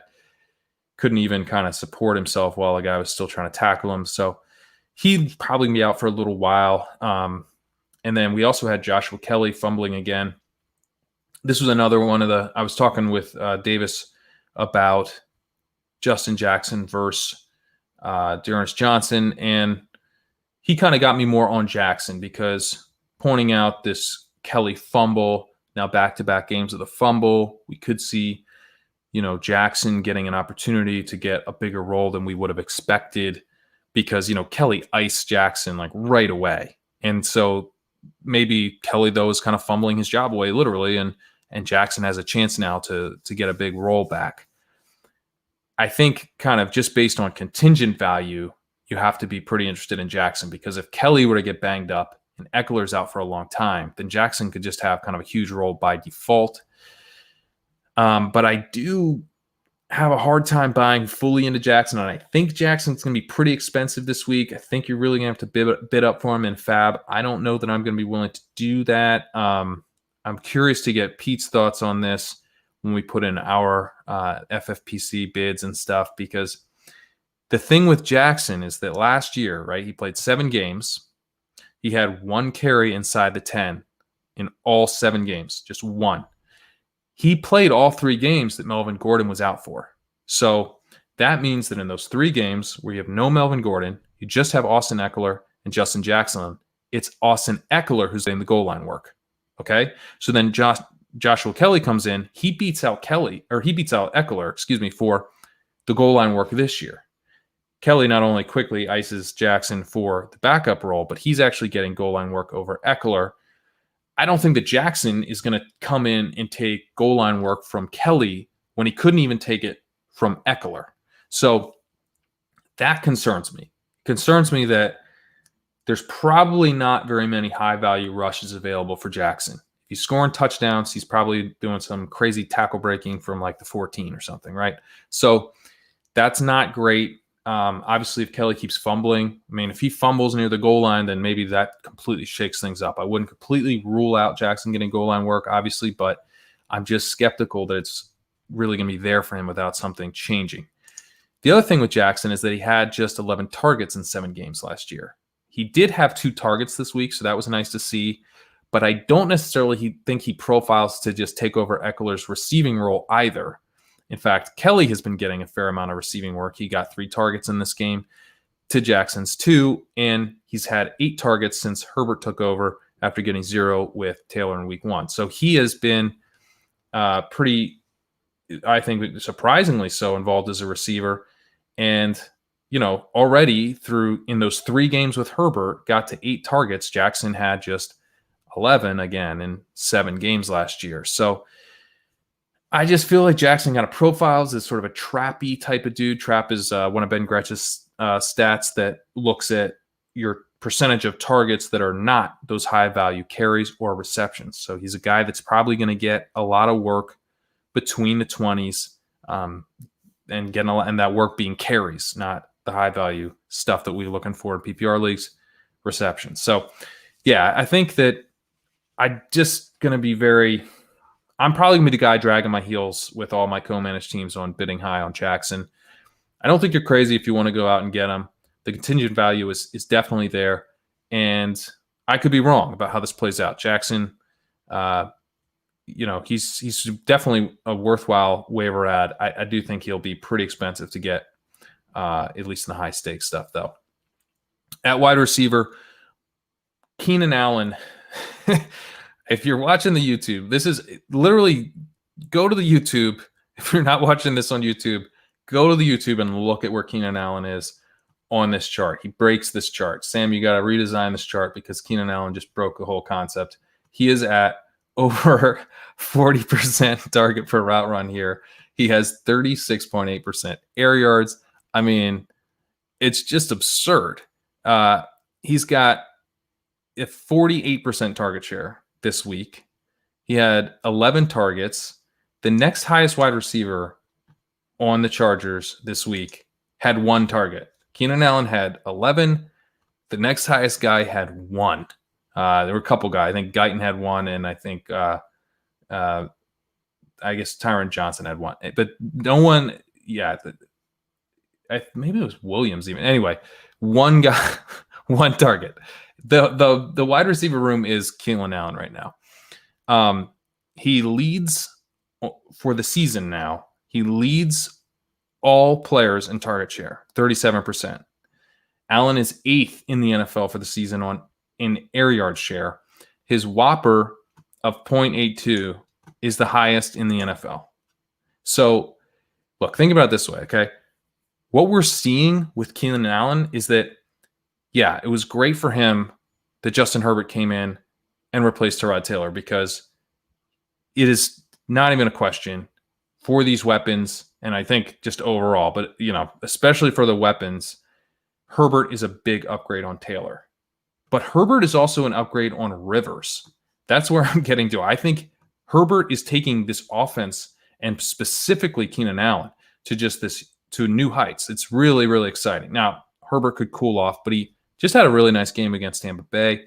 Herbert has a really, really easy schedule throughout several stretches of this season. So I'm pretty excited. I'm pretty excited about Herbert. I'm pretty excited about Allen. I think Allen is looking like just an absolute true alpha wide receiver. And the other thing with Allen is he runs really shallow routes. He's got an ADOT of just 5.6 this week.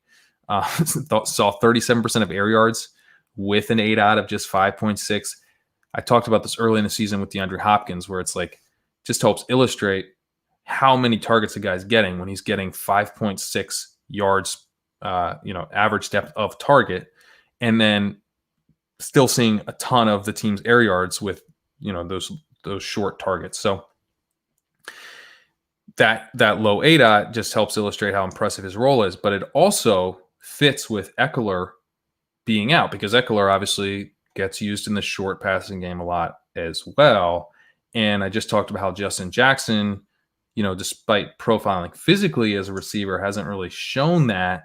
And Josh Kelly was already getting used like more than I thought he would as a receiver. I don't know that he's just going to slot into the Eckler role either. So the guy who kind of might be in that Eckler role in a sense of when they need outlets and stuff is Keenan Allen.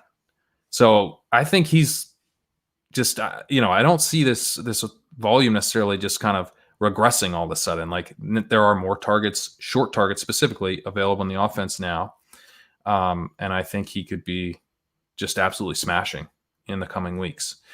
Hunter Henry, he's had back-to-back down weeks now with Keenan Allen's explosion. Maybe this helps him if, there's targets available in the offense now with Eckler going out. Maybe some of them go to Henry. Maybe some of the targets that Allen would have gotten go to Henry. Allen's kind of getting some of the stuff Eckler would have gotten, and so on. So Henry, I think, might be able to rebound here. I also think, Allen will probably not get this level. He's not going to get targeted on 40+% of his routes going forward. He will regress somewhat, although I think he'll still remain in that truly elite range. But that would open up a little bit more volume for Henry.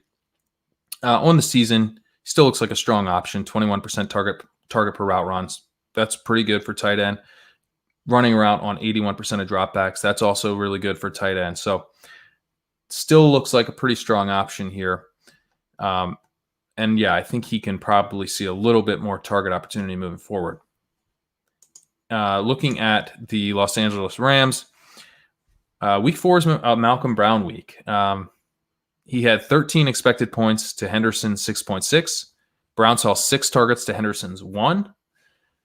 I mean, this is a messy backfield. Like, we're going to see Malcolm Brown get a fair amount of work. We're going to see Henderson get a fair amount of work, and Akers isn't even active yet. So this was, it kind of looked like things were trending towards Henderson, but that was, in fact, a mirage. They were kind of bouncing back and forth, and Brown obviously had that pinky surgery, so maybe that contributed to why his role had been scaled back a bit. It's just going to be difficult to figure out how to play this week to week, and that's like I said, before Akers is even back. So things could get even messier here. At wide receiver, Cooper Kupp had another strong week with a 22% target share and a 27% air yard share. Robert Woods also had a 22% target share, but was used on shallower routes in 8 out of just 5. Both these guys are still very strong wide receiver options, though. Van Jefferson is either banged up or just completely out of favor. He ran a route on just 6% of routes. So someone to avoid. I mean, you're not obviously looking to start Van Jefferson, but it's disappointing. And also, like, I don't know, like, at this point, I probably would shop around Van Jefferson in Dynasty, even though it feels like maybe you're selling low, and you're probably not shopping Van Jefferson around on his own. But if you can put him in as kind of a, like a little sweetener to something, I'm willing to do that. I mean, I have him in some leagues. I'll try and see what I can get if he can kind of move the needle and help me upgrade a piece. I'm probably willing to do that. He was pretty cheap for me to acquire in the leagues that I'm in, where we were all kind of out on Van Jefferson, and he did show a little bit early in the season. So, maybe I can get something back for him. I don't know. Let me know if there's like an injury or something I'm missing here, because it's concerning that he's fallen just completely off in his routes run. At tight end, Tyler Higbee ran a route on 56% of dropbacks to Gerald Everett's 44%. He was targeted on only 16% of his routes, though. That's not great. The split here with Everett, it's just going to make Higbee volatile. For the season, Higbee has a target per route run of 20%. He looks like a strong tight end option. And again, like if Everett were to go down, we saw it last year, his upside is huge, but not really getting out there on enough routes. It's frustrating in a sense. Like if they're going to scale back Van Jefferson's work, I would have loved to see Higbee getting out there for more routes and Everett, but we're actually seeing Josh Reynolds get back up there in his routes run instead. In Miami, at running back, it was a bit of a down week for Myles Gaskin. He had just 11 expected points this week, but he did maintain a strong snap share of 65%. Continues to look like a solid running back 2 option. It's going to depend a little bit on when Miami kind of has some spike weeks for the offense. But, having the strong stranglehold on the snap count is really important. At wide receiver, Devontae Parker looks like the clear wide receiver 1 option here. This week, he had 27% of the targets and 25% of the air yards with a route run on 79% of dropbacks. No other Dolphin actually ran a route on more than 70% of dropbacks, so he had a clear advantage there, running up at 79%. For the season, Parker has a 21% target share. The only thing I'll say with Parker is that there could be a quarterback change here soon, which could shake things up. Perhaps things would go more to Isaiah Ford, who's looking like the wide receiver 2 here. He's got an 18% target share on the season. That's second on the team. Maybe Tua would favor him as kind of a shorter option. This week he had 22% target share, and Preston Williams had a 7% target share. Preston Williams needs something to be shaken up because he is not really a big part of the offense right now, and is almost looking like the 4th option in the offense at the moment. I think he'll continue to be involved to some extent, but definitely a disappointment from Williams. And I wonder if maybe he's still coming back a little bit from that ACL tear. Sometimes it could take guys a little bit longer to work fully back into form. He obviously tore it in season last year. At tight end, Mike Gesicki ran a route on 69% of dropbacks, was targeted on just 8% of routes. His targets per route run on the season is now down to 18%. He had that really strong week 2, but he's had 2 down weeks since. I was not on Mike Gesicki to start this, before the season. So I am biased here, where I see the spike week. I think, oh God, I was horribly wrong. Davis basically messaged me asking for an apology after week 2. So, it's like, oh no, I blew it. I made this terrible call, telling all of my buddies to avoid Mike Gesicki when they wanted to draft the shit out of him. And then, so now he's had these 2 down weeks, and it's like, okay, I was on to something. Gesicki's not getting targeted at a high rate. But that week 2 was awesome. I didn't even think Gesicki had that in him. So I don't want to just completely say, I don't want to kind of let my biases take this. So I do think I was a little bit wrong about Gesicki because he had that giant ceiling performance in him, which I was skeptical that even that was there. And I think at a minimum, I'm going to be keeping him in mind for DFS. I think, on the season, the 18% targets per out run is not bad. It's actually still better than, he was down at like 15, 16% last year. That is pretty bad. Now up at 18%, and just 4 games in and showing that ceiling, I think he is someone that has changed my mind a little bit still, even after the back-to-back down weeks. So I'll definitely be keeping an eye on him. And I haven't really looked into the DFS guys that, I haven't even started with DFS this week, but someone that'll be on my radar. Moving ahead to Minnesota, Dalvin Cook, he has yet to hit 19 expected points this year. He hit that mark 7 times in 14 games last year. So disappointing for Dalvin Cook. I mean, Dalvin Cook, he's a guy that I have in, a couple of the high stakes teams that we drafted. We have him in the KFFSC. We took him over Alvin Kamara in one of the teams we drafted with Sean. And I believe that's the Chasing OT team with Sean and Column. So, we want bigger things out of Dalvin Cook. What I will say about Dalvin Cook is that he's seen 74% of the snaps or above for 3 straight weeks. He had that weird week 1 where he was kind of down. Now he's getting consistent control of the backfield. 74% is a high mark. So he is kind of that elite running back in terms of the snap counts. I do think this is more about the offense than his role. I think he's got a big role locked up. If the offense sees better days, I think the expected points will be there for Dalvin Cook. He could be looking at high-scoring games against Seattle and Atlanta coming up here. So there do seem to be better days for Cook on the horizon. At wide receiver, Justin Jefferson this week kind of settled back into the wide receiver 2 role. He was, looking like the true wide receiver 1 the week before. Obviously, we knew that would regress, and Adam Thielen is the primary guy here. And Adam Thielen had just a huge day with 45% of the targets, 48% of air yards. He ran a route on 88% of dropbacks and put up 8 for 114 for 1.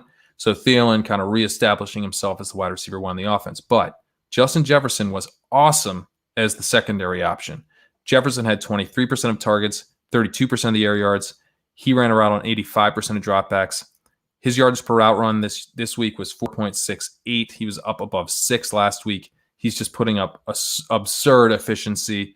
We know that this can't continue at this high of a rate, but his yards per route run on the season is 3.7. That's just ridiculously high. He's going to come down. But if he settles down at like 2.15, we're going to be so excited about Jefferson, entering 2021. And already I think Jefferson looks like a guy where you are protected by what he's already done. Like if you trade for Justin Jefferson in Dynasty and he gets hurt and misses the rest of the season, people are still going to be excited about Justin Jefferson because of this huge ceiling that he went out on. Like he did this and then he gets hurt in the next game. Like you're not going to have trouble reselling Justin Jefferson in the offseason. People are going to be excited about what they have in him. Look at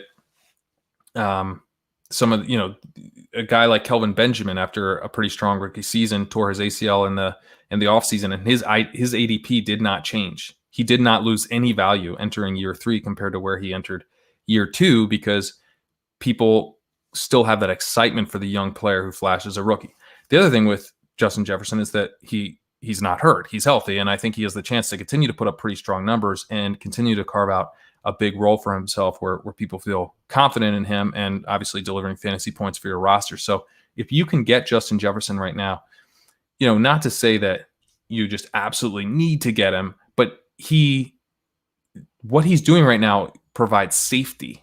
in a sense. Like there's sort of a minimum price that he's sort of setting for himself in terms of his dynasty startup ADP is what I'm getting at. So I'm excited about Jefferson. He's definitely a hold if you have him.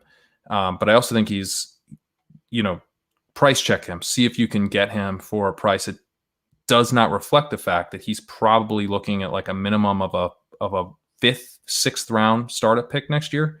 If you can get him for below that at all, I would jump on it. And the other thing I'd say about Jefferson is that this downfield passing offense has condensed to just Thielen and Jefferson. Both these guys have really strong weekly ceilings. I think Thielen, has the stronger ceiling. He's the more established option. That just seems logical. But Jefferson does have a really strong weekly ceiling as well. The efficiency is going to come down, but he's becoming a bigger and bigger part of the offense. And there's really not anyone here to challenge his targets because, BC Johnson is dropping way off in his targets per route run, dropping way off in his targets run down below 25% route run per dropback this week. And then you've got these tight ends who really aren't delivering much. Kyle Rudolph and Irv Smith are continuing to split time. Neither one is really getting targeted at a high rate. Both are running a route on less than 50% of dropbacks, 50% of dropbacks. So, these guys don't look all that interesting. And in fact, the guy that you'd be more excited about, Irv Smith, looks like the worst of the two. If anything, it looks like maybe he's holding back Kyle Rudolph from being a startable guy rather than the other way around. Smith has been targeted on less than 10% of his routes this year. So, I think it's this passing offense comes down. Cook is involved around the line of scrimmage. He had minus 4% air yards, so being used behind the line of scrimmage this week. But downfield, it's really just Jefferson and Thielen that are the two guys here. In New England, James White led this backfield with 14.5 expected points. Not bad for a satellite back. 14.5 expected points is kind of like that. We talked about earlier with like we're seeing that type of workload for Jonathan Taylor, for James Robinson. So pretty nice workload for White this week. But obviously with the New England backs, it's really tough to predict which one of these guys is going to get a lot of work. This ended up being just kind of a high value day for the backfield. The receivers really struggled, and a lot of the work ran through the backfield here. Damian Harris had 7.9 expected points, and Rex Burkhead also had 7.8. So it was just a really high value day. A lot of touches for the running backs. And, I don't think that'll always be the case. We've seen with Cam Newton that he can steal some of the goal line work and really suck a lot of the value out of the backfield. We've also seen explosion days with Rex Burkhead having that huge week. And this could have been an explosion day if it was consolidated to one guy.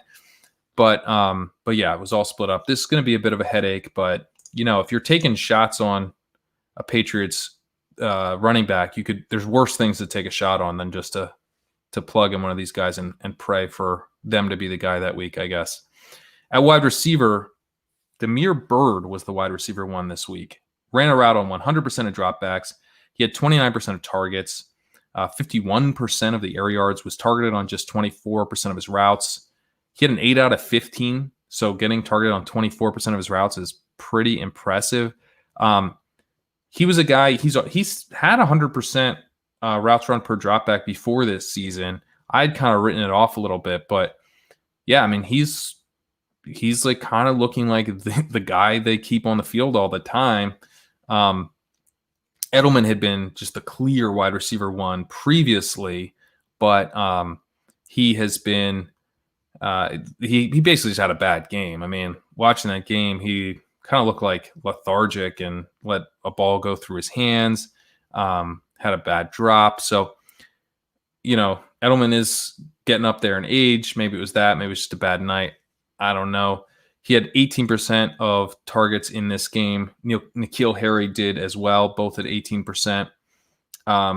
Obviously, you don't want to take too much from this game because they're dealing with backup quarterbacks, 2 backup quarterbacks. So don't want to get carried away with anything. I guess the biggest takeaway is I'm surprised that Byrd is he's really involved. He's out there on 100% of dropbacks, and this is not the first time that he's achieved that and getting a fair amount of targets. So Bird, last week I was talking about how condensed this was. Bird is kind of making me reconsider that, and maybe it's not quite as condensed as we would like it to be, since we're probably not playing Damiere Byrd.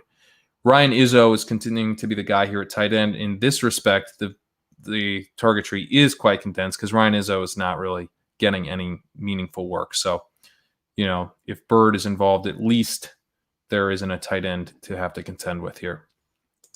In New Orleans, Alvin Kamara, he's seeded 12.4 expected points to Latavius Murray and still had 21.2 expected points. So similar to Aaron Jones, right, where he gave away a lot of value in terms of the workload, not as much as Jamal Williams stole from Aaron Jones, but Latavius Murray here with 12.4 expected points is not nothing. But Kamara still gets a huge workload at 21.2 expected points. That's an elite opportunity for a running back. Continues to look like a league-winning option. And as you can see, he just gets targeted on a really high percentage of his routes. Almost running like a full slate of routes. Like he looks like, if you look at on this chart, this is like where you might see a slot receiver, like a good slot receiver would be in this range. And here we see Alvin Kamara. So, truly a kind of a elite and unique running back profile. At wide receiver, Traquan Smith had 2 touchdowns, but only 16% target share, 21% of the air yards. I think this was a random spike week. Didn't come with the volume underneath it. The 2 touchdowns really drove the production here. Only 16% target share. Again, 21% of the air yards. Emmanuel Sanders was actually poised to have a monster game. He had 36% of the targets and 45% of the air yards. He only delivered for 6 for 93, but it could have been much bigger with 36% of targets, 45% of air yards. That could have been a huge game for him. Michael Thomas is probably going to be back next week, so I think this was just kind of a missed opportunity ultimately. But yeah, if you see him on the chart this week, it's like kind of where we saw Keenan Allen, but it was Emmanuel Sanders, and he didn't do anything with it. This week, Adam Troutman was a bust. He ran a route on 48% of dropbacks, which was 13 routes, but didn't get a target on any of those routes. So a little bit of a bummer there for Adam Troutman, who didn't take advantage of an opportunity as well. In New York, Devonta Freeman was a bigger part of the backfield this week with 10.5 expected points. He's a solid flex option, I think, moving forward. Dion Lewis had 3 targets to Freeman's 4. Doesn't really look like a viable kind of satellite, standalone flex option type. I don't really think there's just not enough value in this backfield, and now we're seeing Freeman get a little bit more involved in the offense and doing so as a receiver, which isn't necessarily a surprise. He has that profile, but it really limits the value here for anyone else besides Freeman. And Freeman, I think, is an okay kind of flex play moving forward. At wide receiver, I'm excited about Darius Slayton. Darius Slayton has been up here running a ton of routes. So if you look in the chart, like right up almost at 100% this week. For the season, he has run a route on 94% of dropbacks, target share of 20%, air yard share of 37%. His 8 out of 12.3 is, kind of in between. Like it's a medium depth 8 out basically. Like if he was up in 14, 15, that's kind of more the deep threat range. He's getting some of that, but he's also getting some shallower stuff that helps him be a little bit more consistent. Or at least it would, I think, in some better matchups and if the offense wasn't struggling. So if the offense can click a little bit more and they get some easier matchups, I think he could really be cooking. And just in time, he gets Dallas, Washington, and Philly. I'm really excited about Darius Slayton going forward.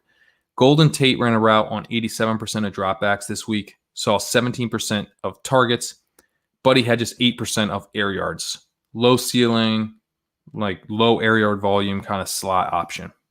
At tight end, Evan Ingram had a 28% target share this week. And so, yeah, that's really nice. 28% target share. targeted on over 20% of his routes. I think he's another spike week option against Dallas. On the season, only a target per route run of 18%. That's not ideal, but the thing with Evan Ingram is that he's used at a very uncommon rate in terms of his route runs per dropback for a tight end. Most tight ends are not going to run 90+% of dropbacks, but Ingram does. He's out there running a route on over 90% of dropbacks. That's going to help you when you're not earning as high a rate per route. So the thing with Ingram is he kind of gets there for a tight end in a little bit of an unconventional way with the target share. His target share of 21% this season is the fourth highest at the tight end position. He just runs a ton of routes. And that ultimately, that does matter. So moving on to, but yeah, I like Ingram before I move on this week against Dallas. That seems like pretty nice GPP bring back, what have you. The New York Jets at tight end, we've got, at running back. The guy that I think is most interesting here is Kalen Ballage. He had 3 targets. The reason I say most interesting, the guy obviously right now is Frank Gore. And obviously Le'Veon Bell will be back at some point. But you have to think that Gase is going to get fired soon. And when he does, are they really going to be playing Frank Gore? Maybe, Ballage only gets a week or two in this window that I'm talking about before Bell comes back. And I do think they would play Bell plenty. So I don't know. It's the Jets. No one's really that interesting. But I kind of like that Ballage is getting the receiving work here. Gore did lead the backfield with 9.1 expected points and does kind of offer some last resort flex appeal. At wide receiver, Jeff Smith, he ran a route on 98% of dropbacks and had a target share of 21% with 24% of the air yards. So pretty nice here. He's a second-year undrafted free agent who played for Boston College. Unproductive 4-year college player, though. I'm thinking this is just kind of a blip. I'm thinking he's sort of like the Jets, Demir Bird, that type of option where he might be out there a lot, but I don't know that he's going to be all that interesting. Maybe he'll prove me wrong, but I'm pretty skeptical right now. Jamison Crowder had 23% of targets and a surprisingly high ADOT of 11.5. Not an exciting option, but definitely the best option that this offense has to offer. At tight end, Chris Herndon was targeted on just 9% of routes, but he's at 19% of this, 19% for the season, which isn't bad. 19% target per route run, not bad, not great. That said, this offense is just bad, and I'm starting to just feel like it's not going to happen for Herndon. What I will say is he is going against the Cardinals now. So with Ian Thomas getting in the end zone against the Cardinals, and Cardinals last year were kind of the flow chart offense for tight ends, and I don't know, maybe that means nothing now, but the Cardinals run a lot of plays. We've seen some teams. The Panthers just went berserk against them, and Bridgewater had a huge game. So you could see maybe the Jets offense looking okay and Herndon having some production. So if you're considering cutting bait on Herndon, I get it. I'm kind of there, but I would try to give it a week if you can, if you have the roster spot to hold him. In Philadelphia, Miles Sanders had just 12.2 expected points this week. He left 2.6 points on the field, but he got 77% of the snaps. His snap share of 78% on the season is fourth in the NFL among running backs. He should have some huge weeks around the corner here with the Giants and Cowboys in weeks 7 through 8. I think maybe it's not going to happen for him right away, but he's sort of starting to become maybe a buy low. Keep your eye on his price in the next couple weeks. Maybe you can snag him before he gets the Giants and Cowboys, where hopefully the Eagles offense will get going a little bit. And it's possible that Rager's back by week 8, although probably not till after their bye in week 9, and he comes back in week 10. But even if Rager's like out there just, playing decoy role, that could probably help the offense in like week 8. At wide receiver, Greg Ward was the only reliable downfield option this week. He had 27% of the targets, 29% of the air yards. Although I say downfield, maybe that's not the right way to put it. His ADOT was just 6.3. Not a knock on Ward, but it's just like there's really no one that they have. Oh, let me get to the Philly chart. Yeah, there's no one that they really have operating really downfield. Like if you look at the ADOT bubbles here, you're not seeing really anything that big because they're not getting a ton of air yards. It's all kind of spread out here. So yeah, 29% of air yards for Greg Ward, not terrible, but yeah. This offense lacks strong options at the moment. John Hightower ran a higher percentage of his routes at 85%. He ran around 85% of dropbacks. He actually led all wide receivers, but he was targeted on just 7% of his routes. And it kind of looks like his role is just to keep defenses honest right now, not getting targeted, but running a bunch of routes. He does have this speedster profile, but he is a rookie. Not really a strong profile as a rookie, kind of unproductive 4-year player type of profile, later round pick. So, I'm not shocked that he's not delivering a lot of targets, but it is nice that he got out there quickly, I'll say. So, not trying to knock Hightower, but I just feel like this offense it's really lacking playmakers right now. And, speaking of Zach Ertz, he ran a route on 100% of dropbacks, but had a target on just 19%, had just 19% of the team's targets. His average target was just 1 yard downfield. He had an ADOT of 1 and targeted on just 11% of his routes. So pretty rough day for Ertz, but this is not the first rough day for Ertz this year. And when I did my tight end research, he actually profiled as a fade. He was not very efficient last year. He looked like someone who could kind of fall off from that elite mark, and it does look like that's what's happening here. His targets per route run of just 16.4% on the season, not looking like an elite tight end option right now. Moving on to San Francisco, Jerick McKinnon was a workhorse this week. He got 92% of the snaps this week.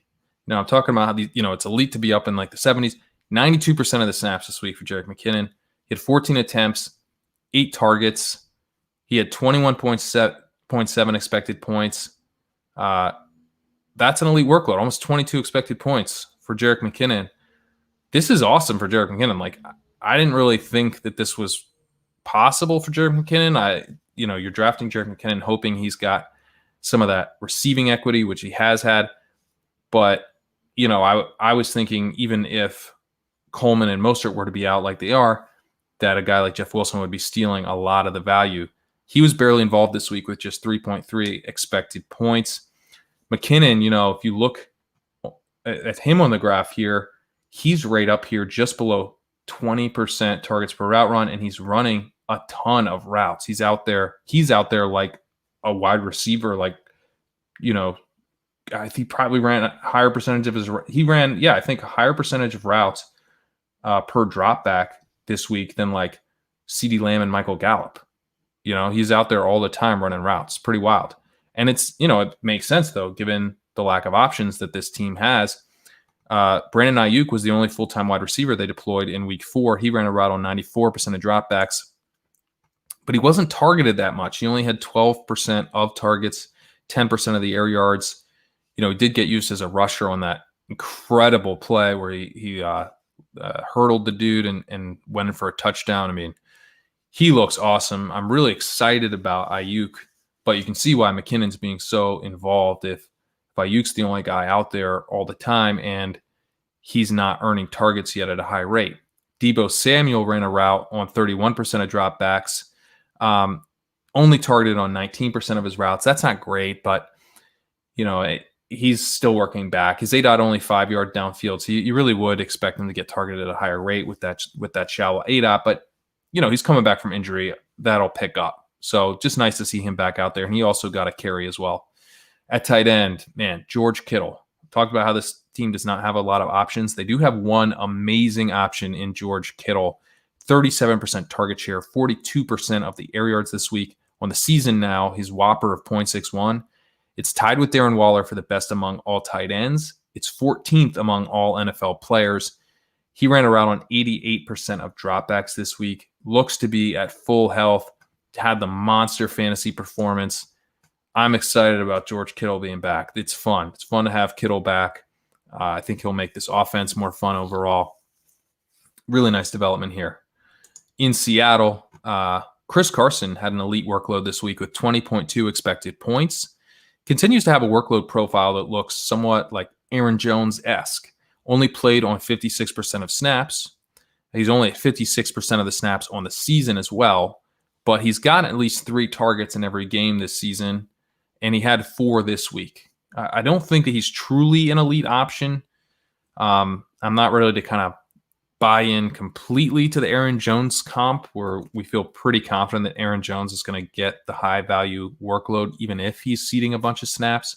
I'm not quite there with Carson yet, but I do think he has more upside than we would typically assume from a guy that's ceding a lot of snaps, only getting, in the mid 50s in terms of his snap share among running backs.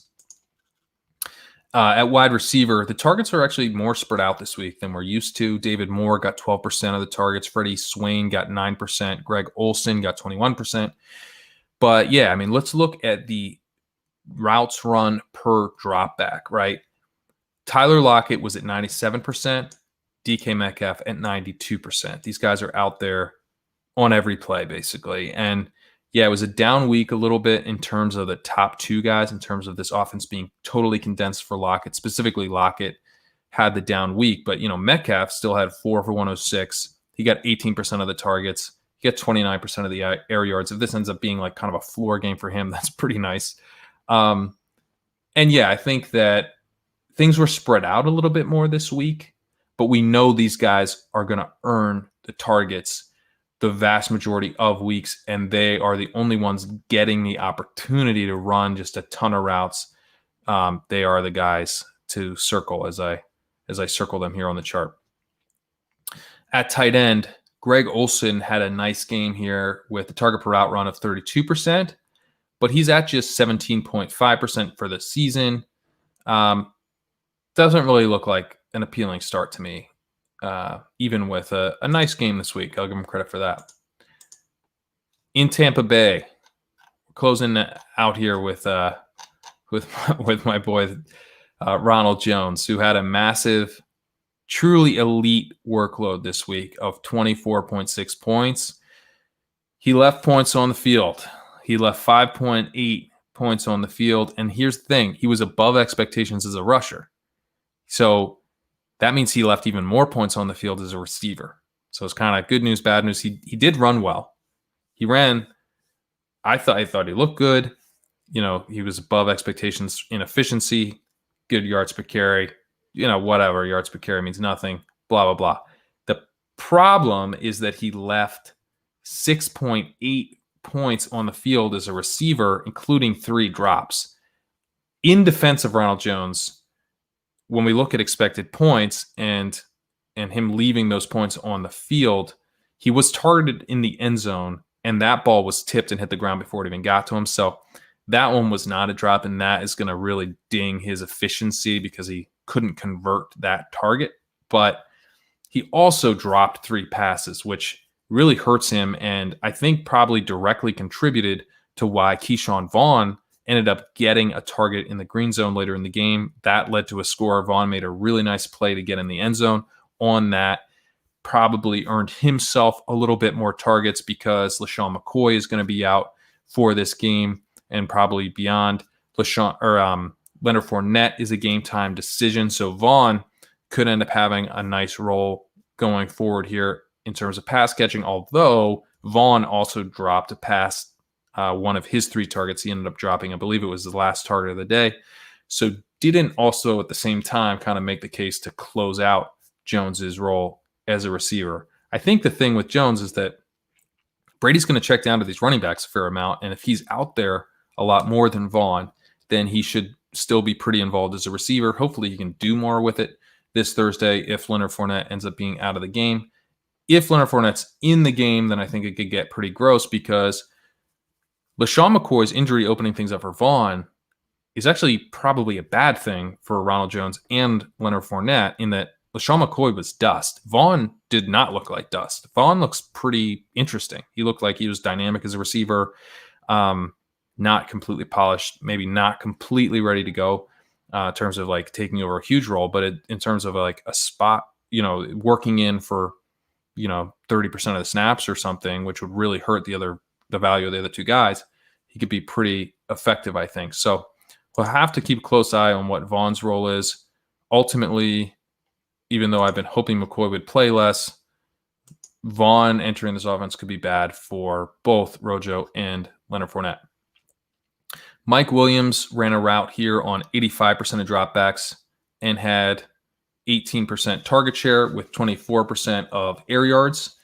He was hyper efficient, though, on this workload. He went for 7 for 122 and 1. I think he's going to see more volume going forward. So kind of a weird week where he made up for a little bit of lack of volume with huge efficiency. I think the volume will be there more weeks than not, especially with Godwin hurt. Scotty Miller played well. He went 5 for 83 for 1 on a 16% target share and 29% of air yards. Looks like Godwin and Justin Watson may miss Thursday's game. So Evans and Miller are both looking like strong options. At tight end, man, OJ Howard tore his Achilles. He went 3 for 50 for 1 before that, but yeah, he's done for the season. Gronk went 1 for 29 on a 7% target share and 16% of air yards. He was actually kind of used more like a deep threat in this game with an 8 out of 23.3, which is kind of interesting. He was used at times deeper downfield in New England. But he has a very weak target per route run of 14.6 this season. His routes per dropback of 59% is likely to spike now with Howard out. So you could see him running a lot more routes, being like a true full-time player in this offense, and then maybe his targets per route run also increases a little bit. And you could see that increase a lot this week with not too many options. But I will say that Cameron Brate has a target per route run of 22.2%. And I could see him operating as kind of a glorified wide receiver on Thursday. And so I wonder if maybe he's the play, not Gronkowski going forward. Gronkowski has not really looked very strong this year. He might just kind of be done. And so maybe Brate, who has operated, he's had some spike weeks throughout his career, is kind of just like one of these Evan Ingram-y type of slot receiver / tight end kind of dudes that, you could see him having a big game with a team that needs some wide receivers. Just lost OJ Howard, isn't going to have Godwin, might not have Justin Watson. So kind of a big-bodied, shallower, wide receiver / tight end type of guy. So anyway, just a name to end the show on there with Cameron Brate. And I will say, I wish Ronald Jones had a bigger game, but it was exciting to see him get over 100 yards, close the game out, had some big runs. So nice to see from Rojo there, and didn't disappoint people in DFS at a reasonable price. So that was good. I enjoyed people not being very angry at Ronald Jones. That was good too. So that'll do it for Stat Chasing. If you listen to the podcast version of this, please go over to the YouTube version and check that out. And if you're not subscribed to this, watching on YouTube, please do so. Please subscribe. Leave a comment if you want. Thanks again to Sam Hoppin for all of these charts, which were just awesome. Thanks again to Change College for going through and putting timestamps on the teams. And yeah, check out Ship Chasing. We'll be live on Wednesday at 10 p.m. We're doing the second round of the FF World Series draft, where that has like 4 stages. So we're going to be live drafting the next stage of that. And we may end up doing another show later in the week. So yeah, stay tuned for more Ship Chasing, and thank you guys for watching as I search for the outro here.